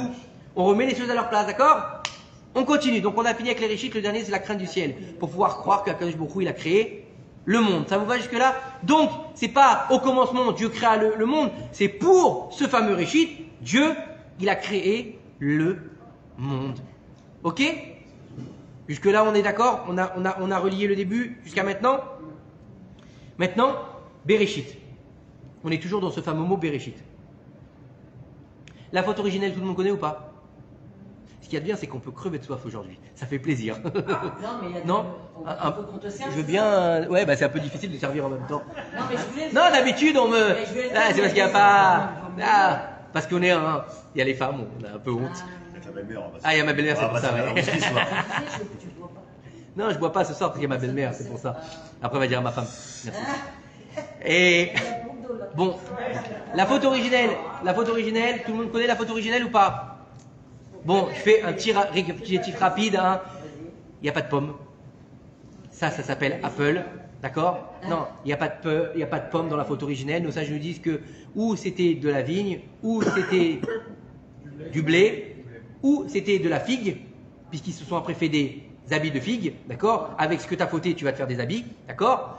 Ou bien que c'est pour ça qu'on dit que la figue est immangeable pour ceux qui sont Marc Mirim. Pourquoi? Va essayer de vérifier une figue fraîche, hein, je parle. Hein. Tu la coupes en deux et vas-y, avec tous les petits picots blancs, va essayer de trouver le verre à l'intérieur.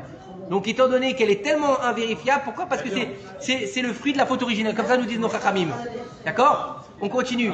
Donc, alors pourquoi la figue? Je vous ai expliqué pourquoi. Parce qu'ils ont fait des habits avec les feuilles de vigne, non, feuilles de vigne. Ça non, ça c'était les Romains et les Grecs dans les sculptures antiques. Je me suis trompé, excuse-moi. C'est mon côté beaux-arts qui ressort. D'accord? Alors, on relèvera pas. Alors, j'en étais où? La feuille de figue, d'accord? On dit que c'est le blé. Pourquoi c'est le blé? Parce qu'on dit que c'est Etz Hadat Tovara, donc de savoir le bien et le mal. Et on dit qu'à partir du moment où l'enfant il mange du pain, c'est à partir du moment-là qu'il commence à parler. Le parler, c'est commencer à connaître les choses. Voilà. On continue. Donc on a dit la figue, le blé, le vin. On dit que c'est le vin.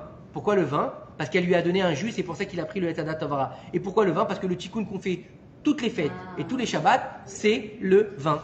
D'accord? Vayechoulou, on sanctifie parce qu'on a fait descendre. Pourquoi il y a un doute sur ce fameux fruit? Pour pas lui faire honte. Pour pas lui faire honte. Pour pas lui faire honte. Comme il a amené la mort sur terre, pour pas lui faire honte.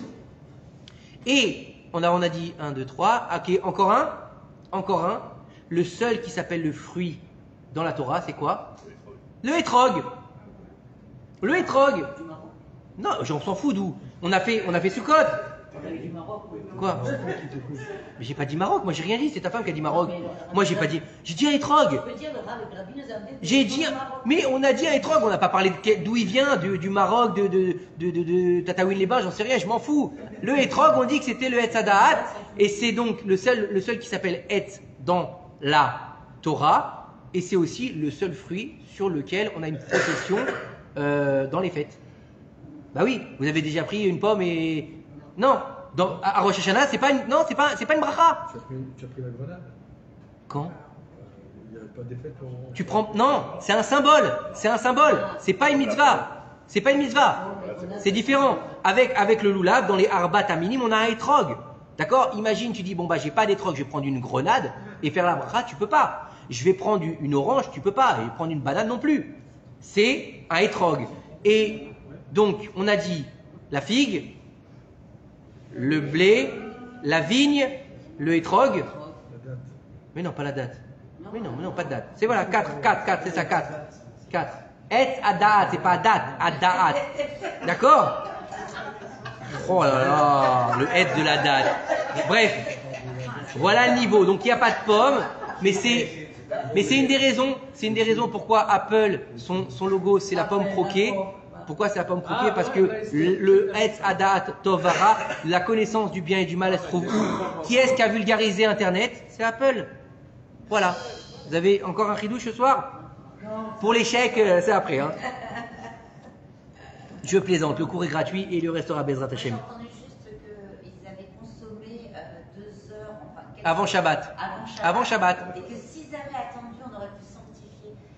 Et on n'aurait pas eu la Ah oui. Non mais attends, j'ai pas fini, je vais vous la raconter un peu d'originel. C'est pour ça. Mais si tu sais tout, je m'en vais et tu prends ma place. Non, tu veux? Allez, non mais c'est bien de savoir, c'est bien. Kol hakavod. Au moins, non, c'est bien parce que des fois on se dit les gens savent rien, mais d'avoir un peu plus de connaissances, c'est bien aussi. Bah, c'est avec tes cours, hein. C'est Dans gentil. ta rade, tu nous as donné. Ça fait plaisir. Dans la voiture.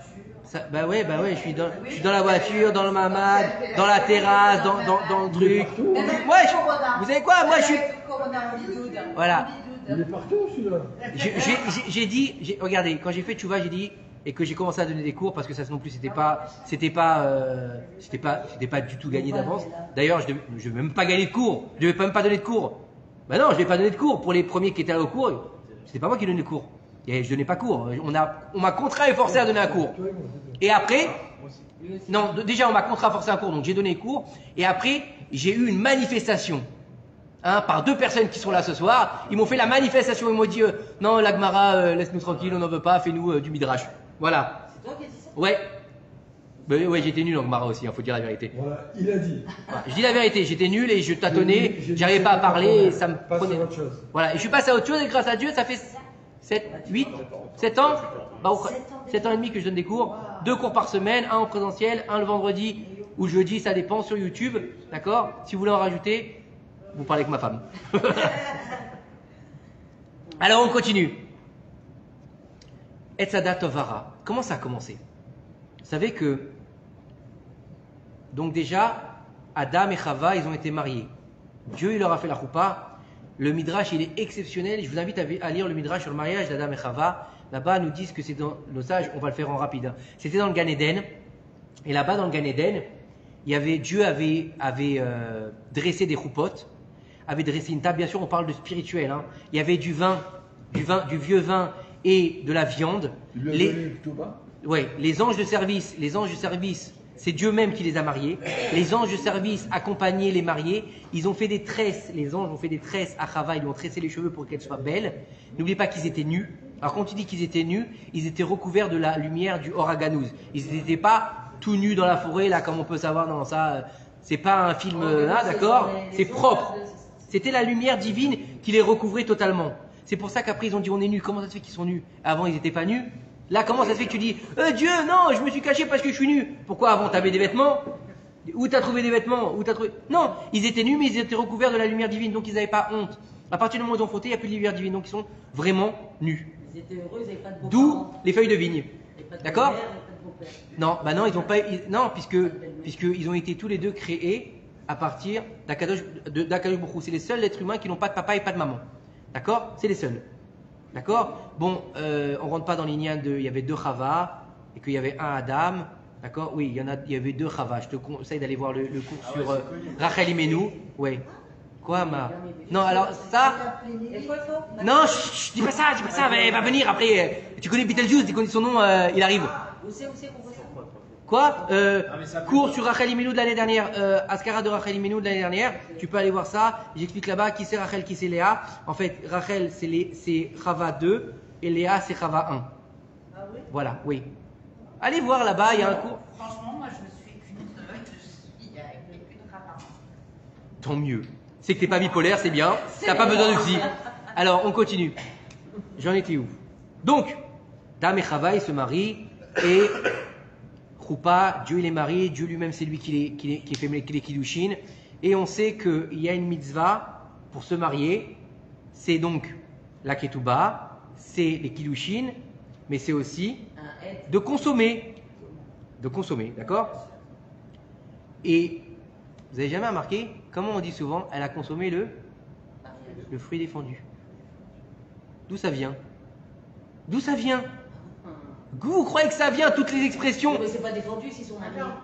Attendez, j'ai pas fini! sur être sympa. J'ai pas fini! En fait, ils ont un peu vécu ensemble avant.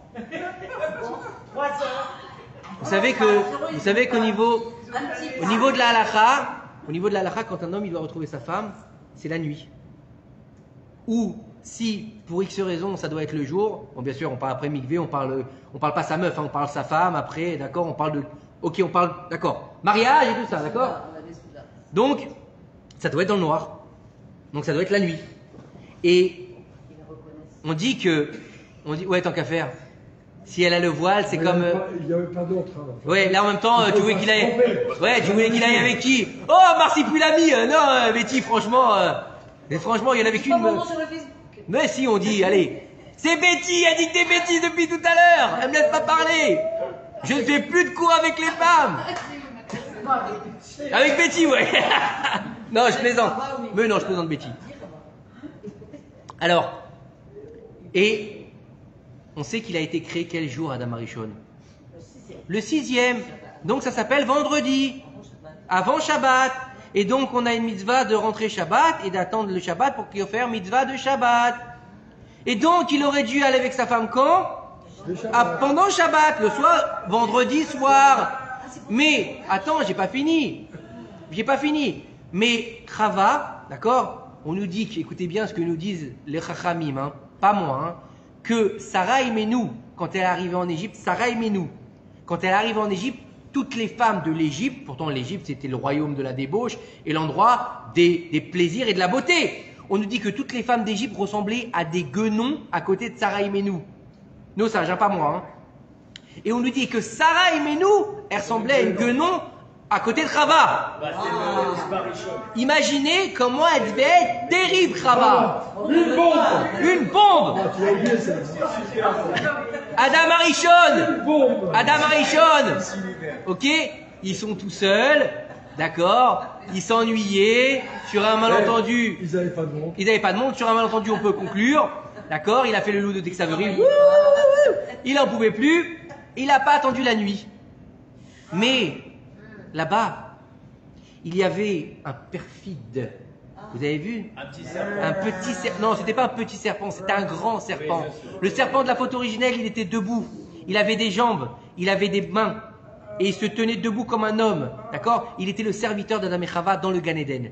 D'accord? C'était le seul qui avait accès à Adam et Chava. À tel point, nos sages nous disent que si il n'y avait pas eu la photo originelle, on aurait eu chacun un serpent attaché en laisse qui serait notre serviteur tous les jours.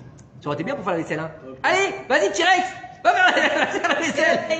Et la Kayla, ouais! Il a vraiment un problème de Ouais, vaisselle. mais s'il avait envoyé une banane dedans, C'était un T-Rex tunisien, c'était un serpent tunisien. Hein.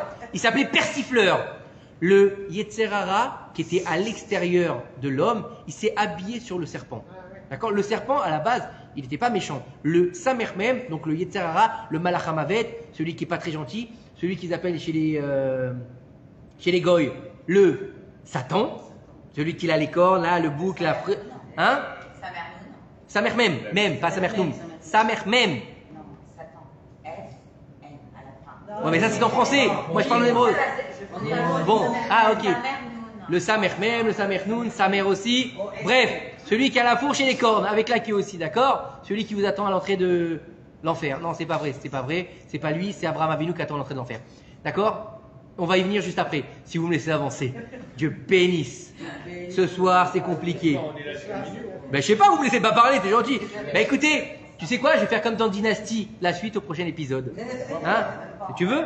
Et là, voilà, t'as vu ce qu'elle a dit, même pas en rêve.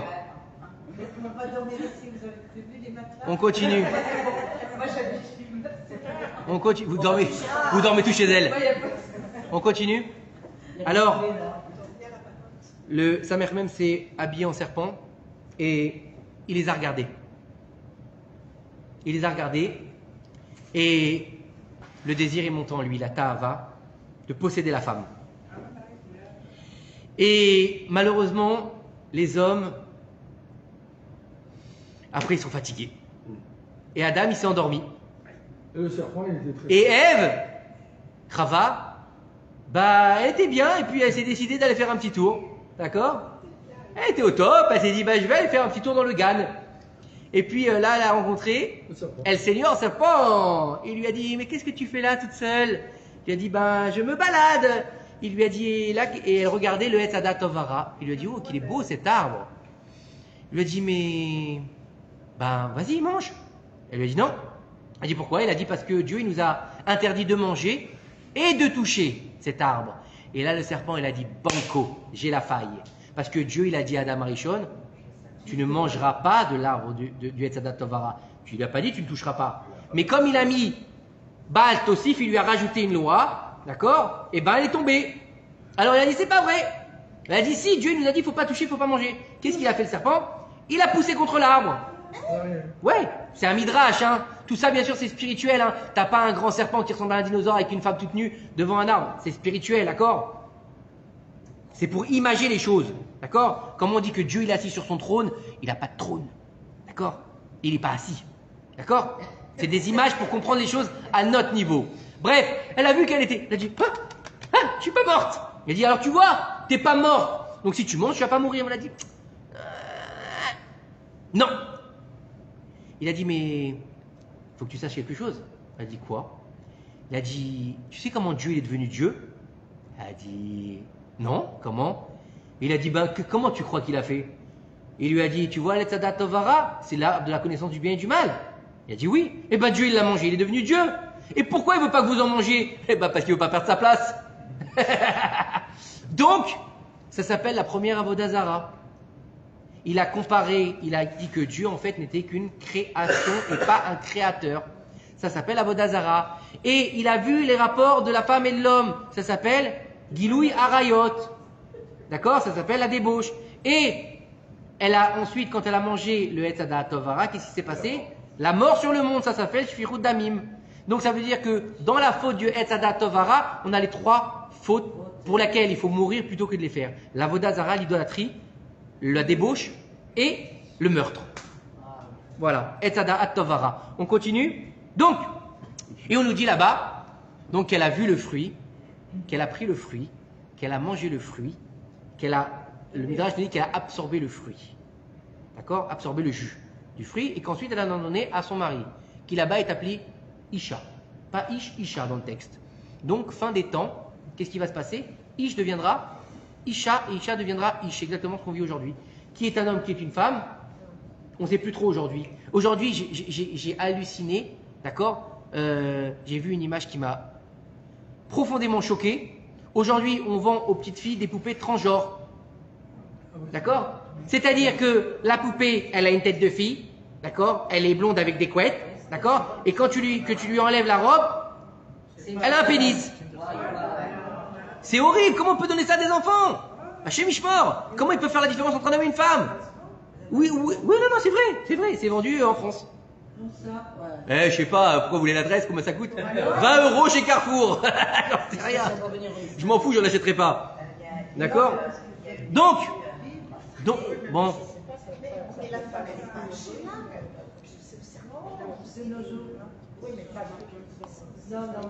Est-ce que j'ai rendu quelqu'un coupable, moi? J'ai dit que c'était la femme? Ben, j'ai rien dit maintenant. Après, ils ont un peu déliré, l'homme et la femme. Non, écoute-moi. L'homme et la femme, ils ont déliré. Quand Dieu leur a dit où vous êtes, qu'est-ce que vous avez fait, ils auraient dû dire on a merdé un petit peu, on a fait ce qu'il fallait pas, on est désolé. Non, l'homme il a dit C'est pas moi, Ouais. c'est elle. D'accord?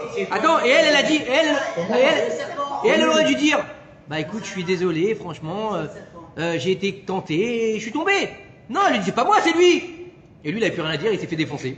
D'accord? Donc, En fait, ils sont tous fait défoncer. pas tous, 10 malédictions sur l'homme, 10 malédictions sur la femme, 10 malédictions sur le serpent et 9 malédictions sur la terre. D'accord? 39 malédictions qui seront réparées par les 39 travaux du Beth Amikdash. D'accord? Et c'est les 39 mélachot de Shabbat. Est-ce que je peux avancer? Merci. Hein? Ah non, c'est pas fini. Alors, dans le mot Bereshit, donc on a un problème de Etzadat Tovara. D'accord? Et on a un problème de fruit défendu. Le fruit défendu dans l'inscription collective, il fait toujours référence à quoi? La consommation du mariage, au fruit défendu. Et on a un Inyan ici dans le Bereshit. Dans le Zohar, il nous rapporte que Bereshit, c'est les lettres du mot Brit Esh, l'alliance de feu. Et en fait, c'est quoi l'alliance de feu? Il faut savoir que lorsqu'Akadosh Baruch Hu, il a créé le monde, il a fait un monde en dualité, mais en dualité spirituelle et matérielle. Vous allez voir que dans chaque chose, on va avoir le ciel et la terre. On va avoir les oiseaux dans le ciel et on va avoir les animaux sur terre. On va avoir les eaux d'en bas et les eaux d'en haut. D'accord? On a de la terre ici, on a aussi de la terre dans l'espace. On est d'accord? Tous les astéroïdes, c'est quoi? Toutes les planètes, c'est de la terre. Entre guillemets. Les eaux d'en haut et les eaux d'en bas, c'est laquelle? Les eaux d'en haut, les eaux d'en bas. C'est lesquelles? Alors les eaux d'en bas, c'est les fleuves, les mers, etc. Et les eaux d'en haut, c'est l'eau qui se trouve dans la galaxie. C'est pas les nuages. Non, puisque les nuages et la pluie, c'est les eaux d'en bas. Parce que c'est la condensation qui remonte et qui crée la pluie d'en haut. Donc c'est pas la même chose. Non, c'est ce qui se trouve dans la galaxie. C'est l'eau qui trouve au-dessus Dans les de, comètes, notamment. dans l'espace. Elles sont Voilà. gelées. Je suis pas spécialiste en, excusez-moi. Moi, je vous conseille de lire la Révolution On continue de Zamir Cohen et vous aurez tout. On continue. Donc, Brit Esh, une alliance de feu. Et on nous dit que celui qui garde sa Brit, il sera sauvé du feu du Gehinam. Même s'il n'a pas étudié la Torah. Donc on nous parle de Brit. Brit, on nous parle de Brit Mila. Donc, il faut savoir que Dieu il a créé en haut, en bas. Tu vas comprendre où je veux en venir. Dieu il a créé le monde en spirituel, en matérialité. Tout au long de la création. Le dernier jour, il a créé quoi? Il a créé un homme. Comment il a créé l'homme? Vous savez ou pas? Dieu, qu'est-ce qu'il a fait? Il a pris des morceaux de terre de tout le monde entier, de la terre jaune, bleue, rouge, verte, etc. Il y a plusieurs types de terre, vous savez ou pas? D'accord? Et il les a rassemblés dans le Gan Eden. Et là-bas, qu'est-ce qu'il a fait? Il a créé une sorte de golem, d'accord? Qui était Adam Arishon, qui était une statue inerte. Et à partir de là, il lui a insufflé dans les narines le souffle divin qui s'appelle l'Aneshama, l'âme. Donc, le corps d'Adam, il vient d'où? De la terre. Et l'Aneshama, elle vient du ciel. Donc, le dernier jour de la création, Dieu, il a relié quoi? Le ciel et la terre, le spirituel et le matériel. Sauf que, on doit faire un travail. Et l'homme, quand il a été créé, le premier homme, il a été créé, étant donné que c'est la création du roi, c'est la création du roi ou pas, des mains du roi, oui ou non? Qu'est-ce qu'il fait un artiste quand il finit une œuvre? Il signe. Dieu, il a signé son œuvre ou pas? Eh oui. Eh oui. Comment est-ce qu'il est né, Adam Arishon? Il est né circoncis. Et nos sages nous disent que la chotémet d'Akadosh Baruch Hu, la signature, le tampon d'Akadosh Baruch Hu, c'est la Brit Mila. C'est la Malchut. C'est là-bas. C'est pour ça qu'il y a plusieurs niveaux, Keter Malchut. Et c'est pour ça qu'il y a besoin de faire la Brit Mila. Maintenant, on nous dit que Brit Esh, une alliance de feu. Il faut savoir que Nitzol Gehinam, c'est quoi? C'est-à-dire qu'il ne va pas être brûlé par le feu du Gehinam. Vous savez comment? Il y a le ministre du Gehinam, d'accord? Pas celui qui fouette et qui a le trident, la fourche là. Non, c'est pas lui. Par le ministre du Gehinam, c'est qui? C'est Abraham Avinu. On va dire, c'est dur quand même pour Abraham Avinu. Pourquoi Abraham Avinu? Parce que le premier qui a fait la Brit officiellement, c'est qui? C'est Abraham Avinu. C'est lui qui a été le premier à avoir l'ordonnance de faire la Brit Mila. D'accord? Bien qu'il y a d'autres personnes qui vont naître circoncis. Qui est né circoncis par exemple par Adam Arishon? Moshe Rabbeinu, mais avant Moshe Rabbeinu qui? Parachat de la semaine, Noach il est né circoncis. Eh oui, Noah. Il est né circoncis. Alors, qu'est-ce qu'il fait Abraham Avinu? Il se tient à la porte du Guéhinam et il vérifie si le juif qui vient, il a sa brite. S'il a sa brite, il le sauve du Guéhinam. S'il n'a pas sa brite, il le laisse rentrer au Guéhinam. Alors maintenant, c'est quoi avoir sa brite? Nos sages nous disent, c'est pas d'être circoncis. Dans le Zohar HaKadosh, il est marqué que celui qui salit sa brite, avec divers pratiques, d'accord, que ce soit seul ou accompagné, il perd sa Brit Mila spirituelle, et quand il arrive au Guéhinam, il arrive avec un prépuce spirituel. C'est-à-dire que sa Brit Mila, elle perd, et il revient avec un prépuce qui est créé. La Orla, ça s'appelle, c'est-à-dire que c'est la clipa de l'impureté par excellence qui est sur lui. Donc, étant donné qu'il a l'impureté par excellence sur lui, il peut pas, c'est comme s'il n'avait pas de brite. Donc Abraham Avinu ne peut pas, qui est le gardien de la brite, il ne peut pas le sauver du Guéhinam. Vous voyez le niveau? Et le seul moyen de récupérer sa brite, attention, on ne parle pas de quelqu'un qui se fait une opération, on ne parle pas de ça. Hein. On parle bien sûr de brite spirituelle, d'accord? D'accord? Tout le monde garde sa brite, je veux dire, à moins que ce soit un fou qui va devenir une femme ou. D'accord, on ne parle pas de ça, on parle de quelqu'un de normal, d'accord? D'accord? Le seul moyen de retrouver sa Brit Mila spirituelle, c'est de faire teshuva. Et de regretter toutes les différents. La teshuva, non, il n'y a pas que teshuva. C'est pas j'ai fait teshuva, j'ai étudié la Torah. Non, c'est la teshuva de plus faire ça. Les mêmes erreurs. Voilà. De plus aller dans une lien de la Brit. D'accord? Et on nous dit là-bas, en fait, écoutez bien ce que nous disent nos Chachamim, et ça je l'ai écouté du Rav Tutu. Il nous dit en fait que le Hetzadaat, la réparation du Hetzadaat, c'est la Brit Mila. La Brit Mila de l'homme. Le Rav Tutu, il a expliqué ça vendredi, exceptionnel. Il dit en fait que tout ce que va faire le Moël, vous l'avez écouté ou pas? Non? Il dit là-bas que tout ce que va faire le Moël dans le Inyan de la Brit Mila, c'est pour réparer ce qu'a fait la femme quand elle a pris le Hetzadat Tovara. C'est-à-dire qu'elle a vu le fruit, donc il va devoir voir. D'accord? Ensuite, il va devoir enlever. Il va devoir enlever, donc le prépuce, il va devoir le décoller pour pouvoir faire la Brit Mila. C'est un peu technique, mais je suis obligé. C'est pas ça le Chas Shalom, d'accord? Ensuite, il va devoir couper. Pour consommer un fruit, en général, on le coupe. Il va devoir couper, mais une fois qu'il a coupé, il doit retourner. On enlève la peau. Qu'est-ce qu'on fait? Si on retourne pas la priya, ça s'appelle, si on fait pas la priya, la Brit Mila n'est pas bonne. Les Arabes, ils font la Brit Mila sans la priya. C'est pour ça que la Brit Mila n'est pas complète. Et ensuite, elle a mangé le fruit et elle en a pris le jus. Qu'est-ce qu'il fait le Moël après la fin de la Brit Mila? Il aspire le sang. Le sang, c'est quoi? C'est la vie. Et elle a fait quoi en mangeant le Hetzadat Tovara? Elle a amené la mort. C'est le tikkun de la Brit, le tikkun de Hetzadat Tovara, c'est la Brit Mila. Donc c'est pour ça qu'on dit que celui qui garde sa Brit Mila, il est sauvé du Guéhinam parce qu'il garde sur lui la signature du premier des artistes d'Akadosh Baruch Hu. Donc en fait, il ne peut pas rentrer au Guéhinam parce que le roi, il va le sauver. Donc Abraham Avinu, il est représentant du roi pour le sauver du Guéhinam. Donc c'est pour ça que Bereshit, c'est une Brit Esh. Maintenant, je ne vais pas vous tenir encore longtemps parce qu'on pourrait encore parler des heures et des heures sur Bereshit. J'ai fait que ça. Hein. J'ai fait que ça. Pourquoi on dit que tout le monde passe par là? Non, c'est autre chose pour se nettoyer. Mais on parle, il y a un niveau. Non. On passe tout par Guéhinam. Il y en a qui restent une Oui, journée. mais il y a aussi plusieurs niveaux dans le Guéhinam.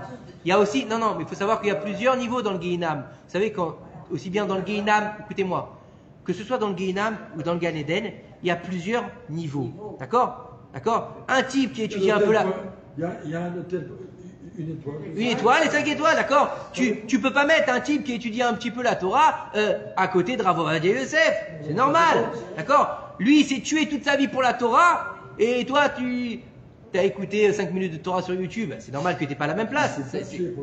Non, il a vécu pour la Torah, d'accord? Et un type, bon, il a fait quelques avérotes, d'accord, il n'était pas très marmire, bon, allez, mais il faisait de la Torah. Bah, il va aller au niveau 1 du Guéhinam. Et l'autre, c'était un pourri, il a tué, il a volé, il a menti. Si on a des pistons là-haut. Ouais, bah, non, ça c'est pas possible. Il n'y a pas de piston. Bref, alors pour pas vous retenir trop longtemps, je voudrais qu'on comprenne que. Hein? Il y a du piston? Le Sroutavot. Bah, hein? Le Sroutavot, c'est pas. Ouais, Sroutavot, mais ça marche que dans certains niveaux. Vitamine 3. Si on est attaché à certains sentiments. Vitamine P. Oui, mais ça, encore une fois, il y a aussi plusieurs niveaux à ce niveau-là. D'accord? Ah bah ça c'est sûr. On continue, je voudrais finir sur ça. Donc on a dit que la création du monde, le but c'était Israël. Donc on l'a bien défini avec les Réchites, on est d'accord ou pas? Avec les Réchites, on a défini ce pourquoi la création du monde a été faite. On ne peut pas rentrer dans toute l'étude de Bereshit parce que ce serait trop long, c'est impossible. D'accord? Mais il faut savoir que le Sefer de Bereshit, depuis le début, depuis le commencement du monde, il s'adresse à qui? Il s'adresse à l'homme, d'accord? Et il nous dit ici, le Rav Ben Arouche, il nous dit quelque chose de formidable. D'ailleurs, il avait... Yoel. Oui, excusez-moi, vous savez, chacun a ses références. D'autres, ils ramènent Rabbi Akiva et les Tanaïm. Moi, je rapporte Rav Tutu, Rav Ben Chetrit, Rav Yoel. C'est mes contemporains. Voilà. Bah, voilà. Ah, je Là, je les aime bien. Nathalie, Non, Rav Ben Chetrit, il n'est pas dans mon entourage. Et Rav Yoel, il donne un cours justement sur la création et l'évolution ce soir. Et j'ai hâte de le voir.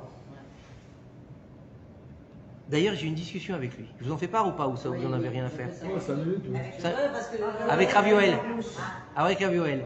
Et c'est important de partager quand même avec vous. Et j'avais une discussion avec lui parce que j'avais une grande question par rapport à mon vécu, par rapport à ma teshuva, par rapport à mon niveau de, entre guillemets, religiosité aujourd'hui. Et j'ai occulté pendant plus de 10 ans une partie de ma vie qui n'était pas très, on va dire, crachère. et donc, c'est la partie artistique que j'ai laissée de côté pendant 10 ans pour me mettre dans d'autres choses, notamment la soft-route. Et ça fait quelque temps que je me recherche et que je me dis, il est temps, il y a Zman de recommencer à peindre. Non, pas faire des bêtises, à peindre. Si on commence par pas. Non, je parle de peindre. Et donc, j'ai lui qui est un artiste et aussi un très grand rave, on peut pas dire que c'est un rave de quartier, c'est vraiment c'est un vrai grand artiste et c'est un vrai grand rave. D'accord? Voilà. Donc, maintenant, aujourd'hui, on a la possibilité de l'avoir pour avoir un petit rendez-vous téléphonique avec lui de 15 minutes. Donc, j'en ai profité. C'est gratuit. D'accord? Et la première chose qu'il m'a dit, tu es quelqu'un qui peut aller très haut, mais tu peux très vite partir en cacahuète. Je lui ai dit, c'est justement pour ça que j'ai arrêté de peindre. Et il m'a parlé un petit peu, je lui ai expliqué un petit peu, il m'a dit, aujourd'hui, tu es obligé de recommencer à peindre. Je lui ai dit, pourquoi? À t'exprimer en fait en la création. Il m'a dit, parce qu'aujourd'hui, tu as réussi après 10 ans à te travailler pour réconcilier ton être. Et qu'aujourd'hui, en recommençant à peindre, je pourrais allier Torah et art et en fait avoir une sérénité totale. Et il m'a dit, tu as besoin de retrouver tes jambes. Et l'art va te donner les jambes pour pouvoir avancer. Voilà ce qu'il m'a dit. J'ai trouvé ça tellement beau que voilà, je l'ai partagé avec vous. Bah pour l'instant, j'ai pas de dessin, j'ai fait un violon. Il vous a plu? On l'a vu. Ah bah je te montrerai. Je vous montrerai. Alors, Quand c'est le temps de faire du dessin? Tu dois te plaindre que tu as plein de choses à faire. Je comprends pas là. Tout le temps là, putain. bah c'était C'est sur le compte sur autre chose? non. Tu fais plus la vaisselle à la maison? Non, je fais plus, j'écris plus. J'écris plus. Parce que si tu. J'écris plus du tout. Non, j'écris plus du tout. Ah bon? Bah oui, j'ai eu un ultimatum. Ou moi, ou le Sefer Torah. Donc je lui dis, toi, voilà. Ah, écoute, hein, Yeah, c'est dur d'écrire tous les soirs, attends, dis-moi, oh, faut une vie. C'est ce que j'allais dire. Eh ben, c'est pas prenant, c'est plus que prenant. C'est mieux d'être artiste. Non, mais- artiste et de t'exprimer. Bon, bah pour les commandes, on verra après, hein, Betty. D'accord? Non, le premier, c'est juste pour voir. Il y a- Tu le donnes. Non, je le donne pas. Si c'est Alors on vraiment- continue, allez, on finit sur ça. Allez, Mieux ou pas mieux, laissez-moi finir. luire aussi. Laissez-moi finir là-dessus, vous allez voir. Bien sûr. En tout cas, j'étais heureux. J'étais heureux de le faire, ça m'a fait du bien. Et en fait, pour répondre à ta question, j'ai rien à cacher, ça a été fait en plusieurs étapes, parce que c'est assez long. Et le dernier gros du travail où je me suis lâché, c'était samedi soir, après Shabbat. Après Shabbat, pas pendant Shabbat, après Shabbat. Oui, ça c'est une sculpture, donc il y avait beaucoup de choses à faire. Je te montrerai après. D'accord? Donc, merci beaucoup. Et il nous dit ici le Rav que la Torah nous enseigne pas comment. C'est pas une histoire de narration. C'est pas comme on l'a dit au début du cours. C'est pas une histoire. C'est pas un conte de fées. C'est pas Walt Disney qui l'a fait. Et il nous dit ici que c'est pas pourquoi le monde il a été créé. C'est pas le pourquoi. C'est pas le comment, mais le pourquoi. Comme on l'a dit, Bereshit. Pour quelque chose, le monde est créé. Bereshit, bara Elohim, la asot. Et on a le et. D'accord? Et Hashamayim vet haaretz. À quoi il sert ce et? À rien en fait. On aurait dû Bereshit bara Elohim, Hashamayim vet haaretz. Et Hashamayim, on a deux et en plus. Non, on aurait pu le dire. Et il nous dit ici que ça veut dire avec. Il nous dit en fait que il nous dit le Rav ici, il nous dit que la création du monde, elle a été donnée à Israël en fait pour que tout ce qui est céleste devienne terrestre et soit accompli en fait. L'accomplissement des mitzvot par la pensée, la parole et l'action qui s'appelle Chabad. Chochma Bina Da'at. D'accord? Le Chabad, c'est de transcender une pensée. Non, c'est qui parle, monsieur là? Ah bah j'ai pas vu. Une pensée en parole qui se transforme en action. C'est toute la pensée de la chassidoute. Chabad. Mais c'est toute la pensée de la chassidoute à la base du Baal Shem Tov. D'accord? Puisque toutes les chassidouyot, moi j'aime pas quand on dit non, ça c'est la chassidoute Chabad, non, ça c'est la chassidoute Breslev, là c'est la chassidoute de Belz. Franchement, on est tous des juifs et en plus de ça, la chassidoute elle vient à la base d'un seul homme qui s'appelle le Baal Shem Tov. Et du Baal Shem Tov, on a eu plusieurs écoles de pensée. Dérivé. Non, c'est pas des dérivés, c'est des écoles de pensée. Le Breslev dans une certaine manière, le Chabad dans une certaine manière, le Belz dans une certaine manière. Donc c'est tous la même chassidoute. Et ils sont tous pour expliquer que on doit servir le Créateur déjà dans une. C'est pas une chassidoute, hein. Quoi? J'ai pas entendu. Breslev c'est pas une chassidoute? Pas sûr. Ah ouais, alors on doit pas avoir les mêmes cours. C'est une chassidoute. Bah, il faudra qu'on Et ça se discute, comme disait Zichrono Livracha. Non, oh, c'est pas lui. Quoi, il est mort, non? Il est mort. Bah oui, il est mort. Ah bah oui, il est mort. Ok, écoutez-moi, on va finir là-dessus, laissez-moi finir. Donc, Un imitateur. donc si c'est... Jean-Luc, Et il est dans la rue, il est là. la Torah a été donnée à Israël parce qu'il est le peuple, en fait. C'est pas seulement de faire la Torah, il doit compléter la création. C'est le tikkun de la création. Quand je vous ai dit la création a été faite pour Israël, pourquoi? Parce qu'il vient compléter la création. Première chose qu'il fait, il complète l'œuvre de Dieu sur l'homme. Comment? Brit Mila. L'homme est incomplet, on fait la Brit Mila. Vous allez me dire pourquoi la femme n'a pas de Brit Mila? Parce que la femme n'a pas de Elle est tikkun. complète. Parce que la femme, elle est complète. Elle est parfaite. La femme, oui. La femme n'a pas de tikkun. La femme, bah oui, je viens de le dire, mais si tu te tais, dis 2 secondes. La femme est parfaite. La femme est parfaite. Bravo. La femme est parfaite quand elle a un scotch sur la bouche. Il a dit. Quoi non? Parce qu'elle n'a pas de tikkun à faire. Elle n'a pas de tikkun Betty. C'est pas qu'elle est parfaite, c'est qu'elle n'a pas de tikkun à faire. C'est pour ça qu'elle n'a pas de brite. Elle a trop parlé. On continue. Et c'est pour ça que on va dire au 7e jour, donc au jour où Dieu nous a donné le Shabbat, celui qui n'est pas seulement le repos, c'est la complétude. C'est où on arrive à avoir une alliance totale avec Akadosh Baruch Hu, Mehen Olam Haba, une partie du Olam Haba. On nous dit, qu'est-ce qu'on dit dans la prière? Asher bara Elohim, la sot. Que Dieu il a créé pour faire. Donc en fait, c'est de réparer la lumière du monde. Comment? En étant le peuple d'Israël. C'est en fait pour ça que la création du monde elle s'est fait par étapes, il nous dit le Rav. Il va aller dans un processus et à la fin il sera pas fini. Le monde n'est pas fini. On nous dit pas Dieu il a fini le monde. On nous dit pas il n'y a pas Vaïra Vaïboker, il suffit un soir, il suffit un matin. On nous dit pas et Dieu il a vu que c'était bon le dernier jour, Vaïchulu Hashamayim Va'aretz. Qu'est-ce qu'on nous dit? Et si le monde il doit être créé avec une seule parole, il n'a pas sa place. Par 10 paroles a été créé le monde. Il faut que l'homme il ait sa place parce que si Dieu le crée une seule parole, on est dans l'unique donc il n'a pas sa place. Alors qu'on est dans la dualité, on est dans le pluriel. On a besoin d'être nombreux. Et si on est seul, on est l'unique donc on est nous-mêmes Dieu. Et c'est impossible. D'accord?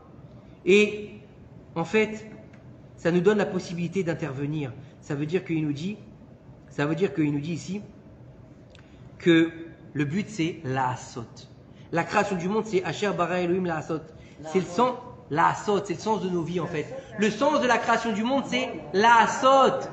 La asot pour faire, mais pour faire quoi? Retzon Hashem, pour faire ce dont Akadosh Baruch Hu a voulu à la création du monde.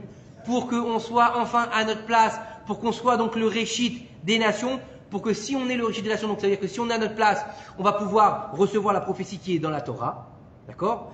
Cette Torah, on va la dévoiler universellement aux nations du monde à leur niveau, puisqu'ils ne sont pas Israël. On est en fait le décodeur des nations du monde, clairement. On a une Torah qui doit être universelle, mais qui est donnée à Israël. Donc celui qui doit la transmettre, c'est qui? C'est pas Dieu, c'est Israël. Donc tu dois avoir ton rôle en tant que quoi? En tant qu'Israël. Mais pour ça, il te faut aussi une terre qui s'appelle Eret Israël. Mais pour ça, il te faut aussi un monde qui s'appelle le Olam. Donc en fait, en réussissant à être Israël et en faisant la volonté divine, fais sa volonté, il fera ta volonté, tu deviens en fait celui qui fait le tikkun du monde et tu es capable de réparer la faute originelle et de faire venir le Mashiach. Baruch Adonai Olam, amen, amen.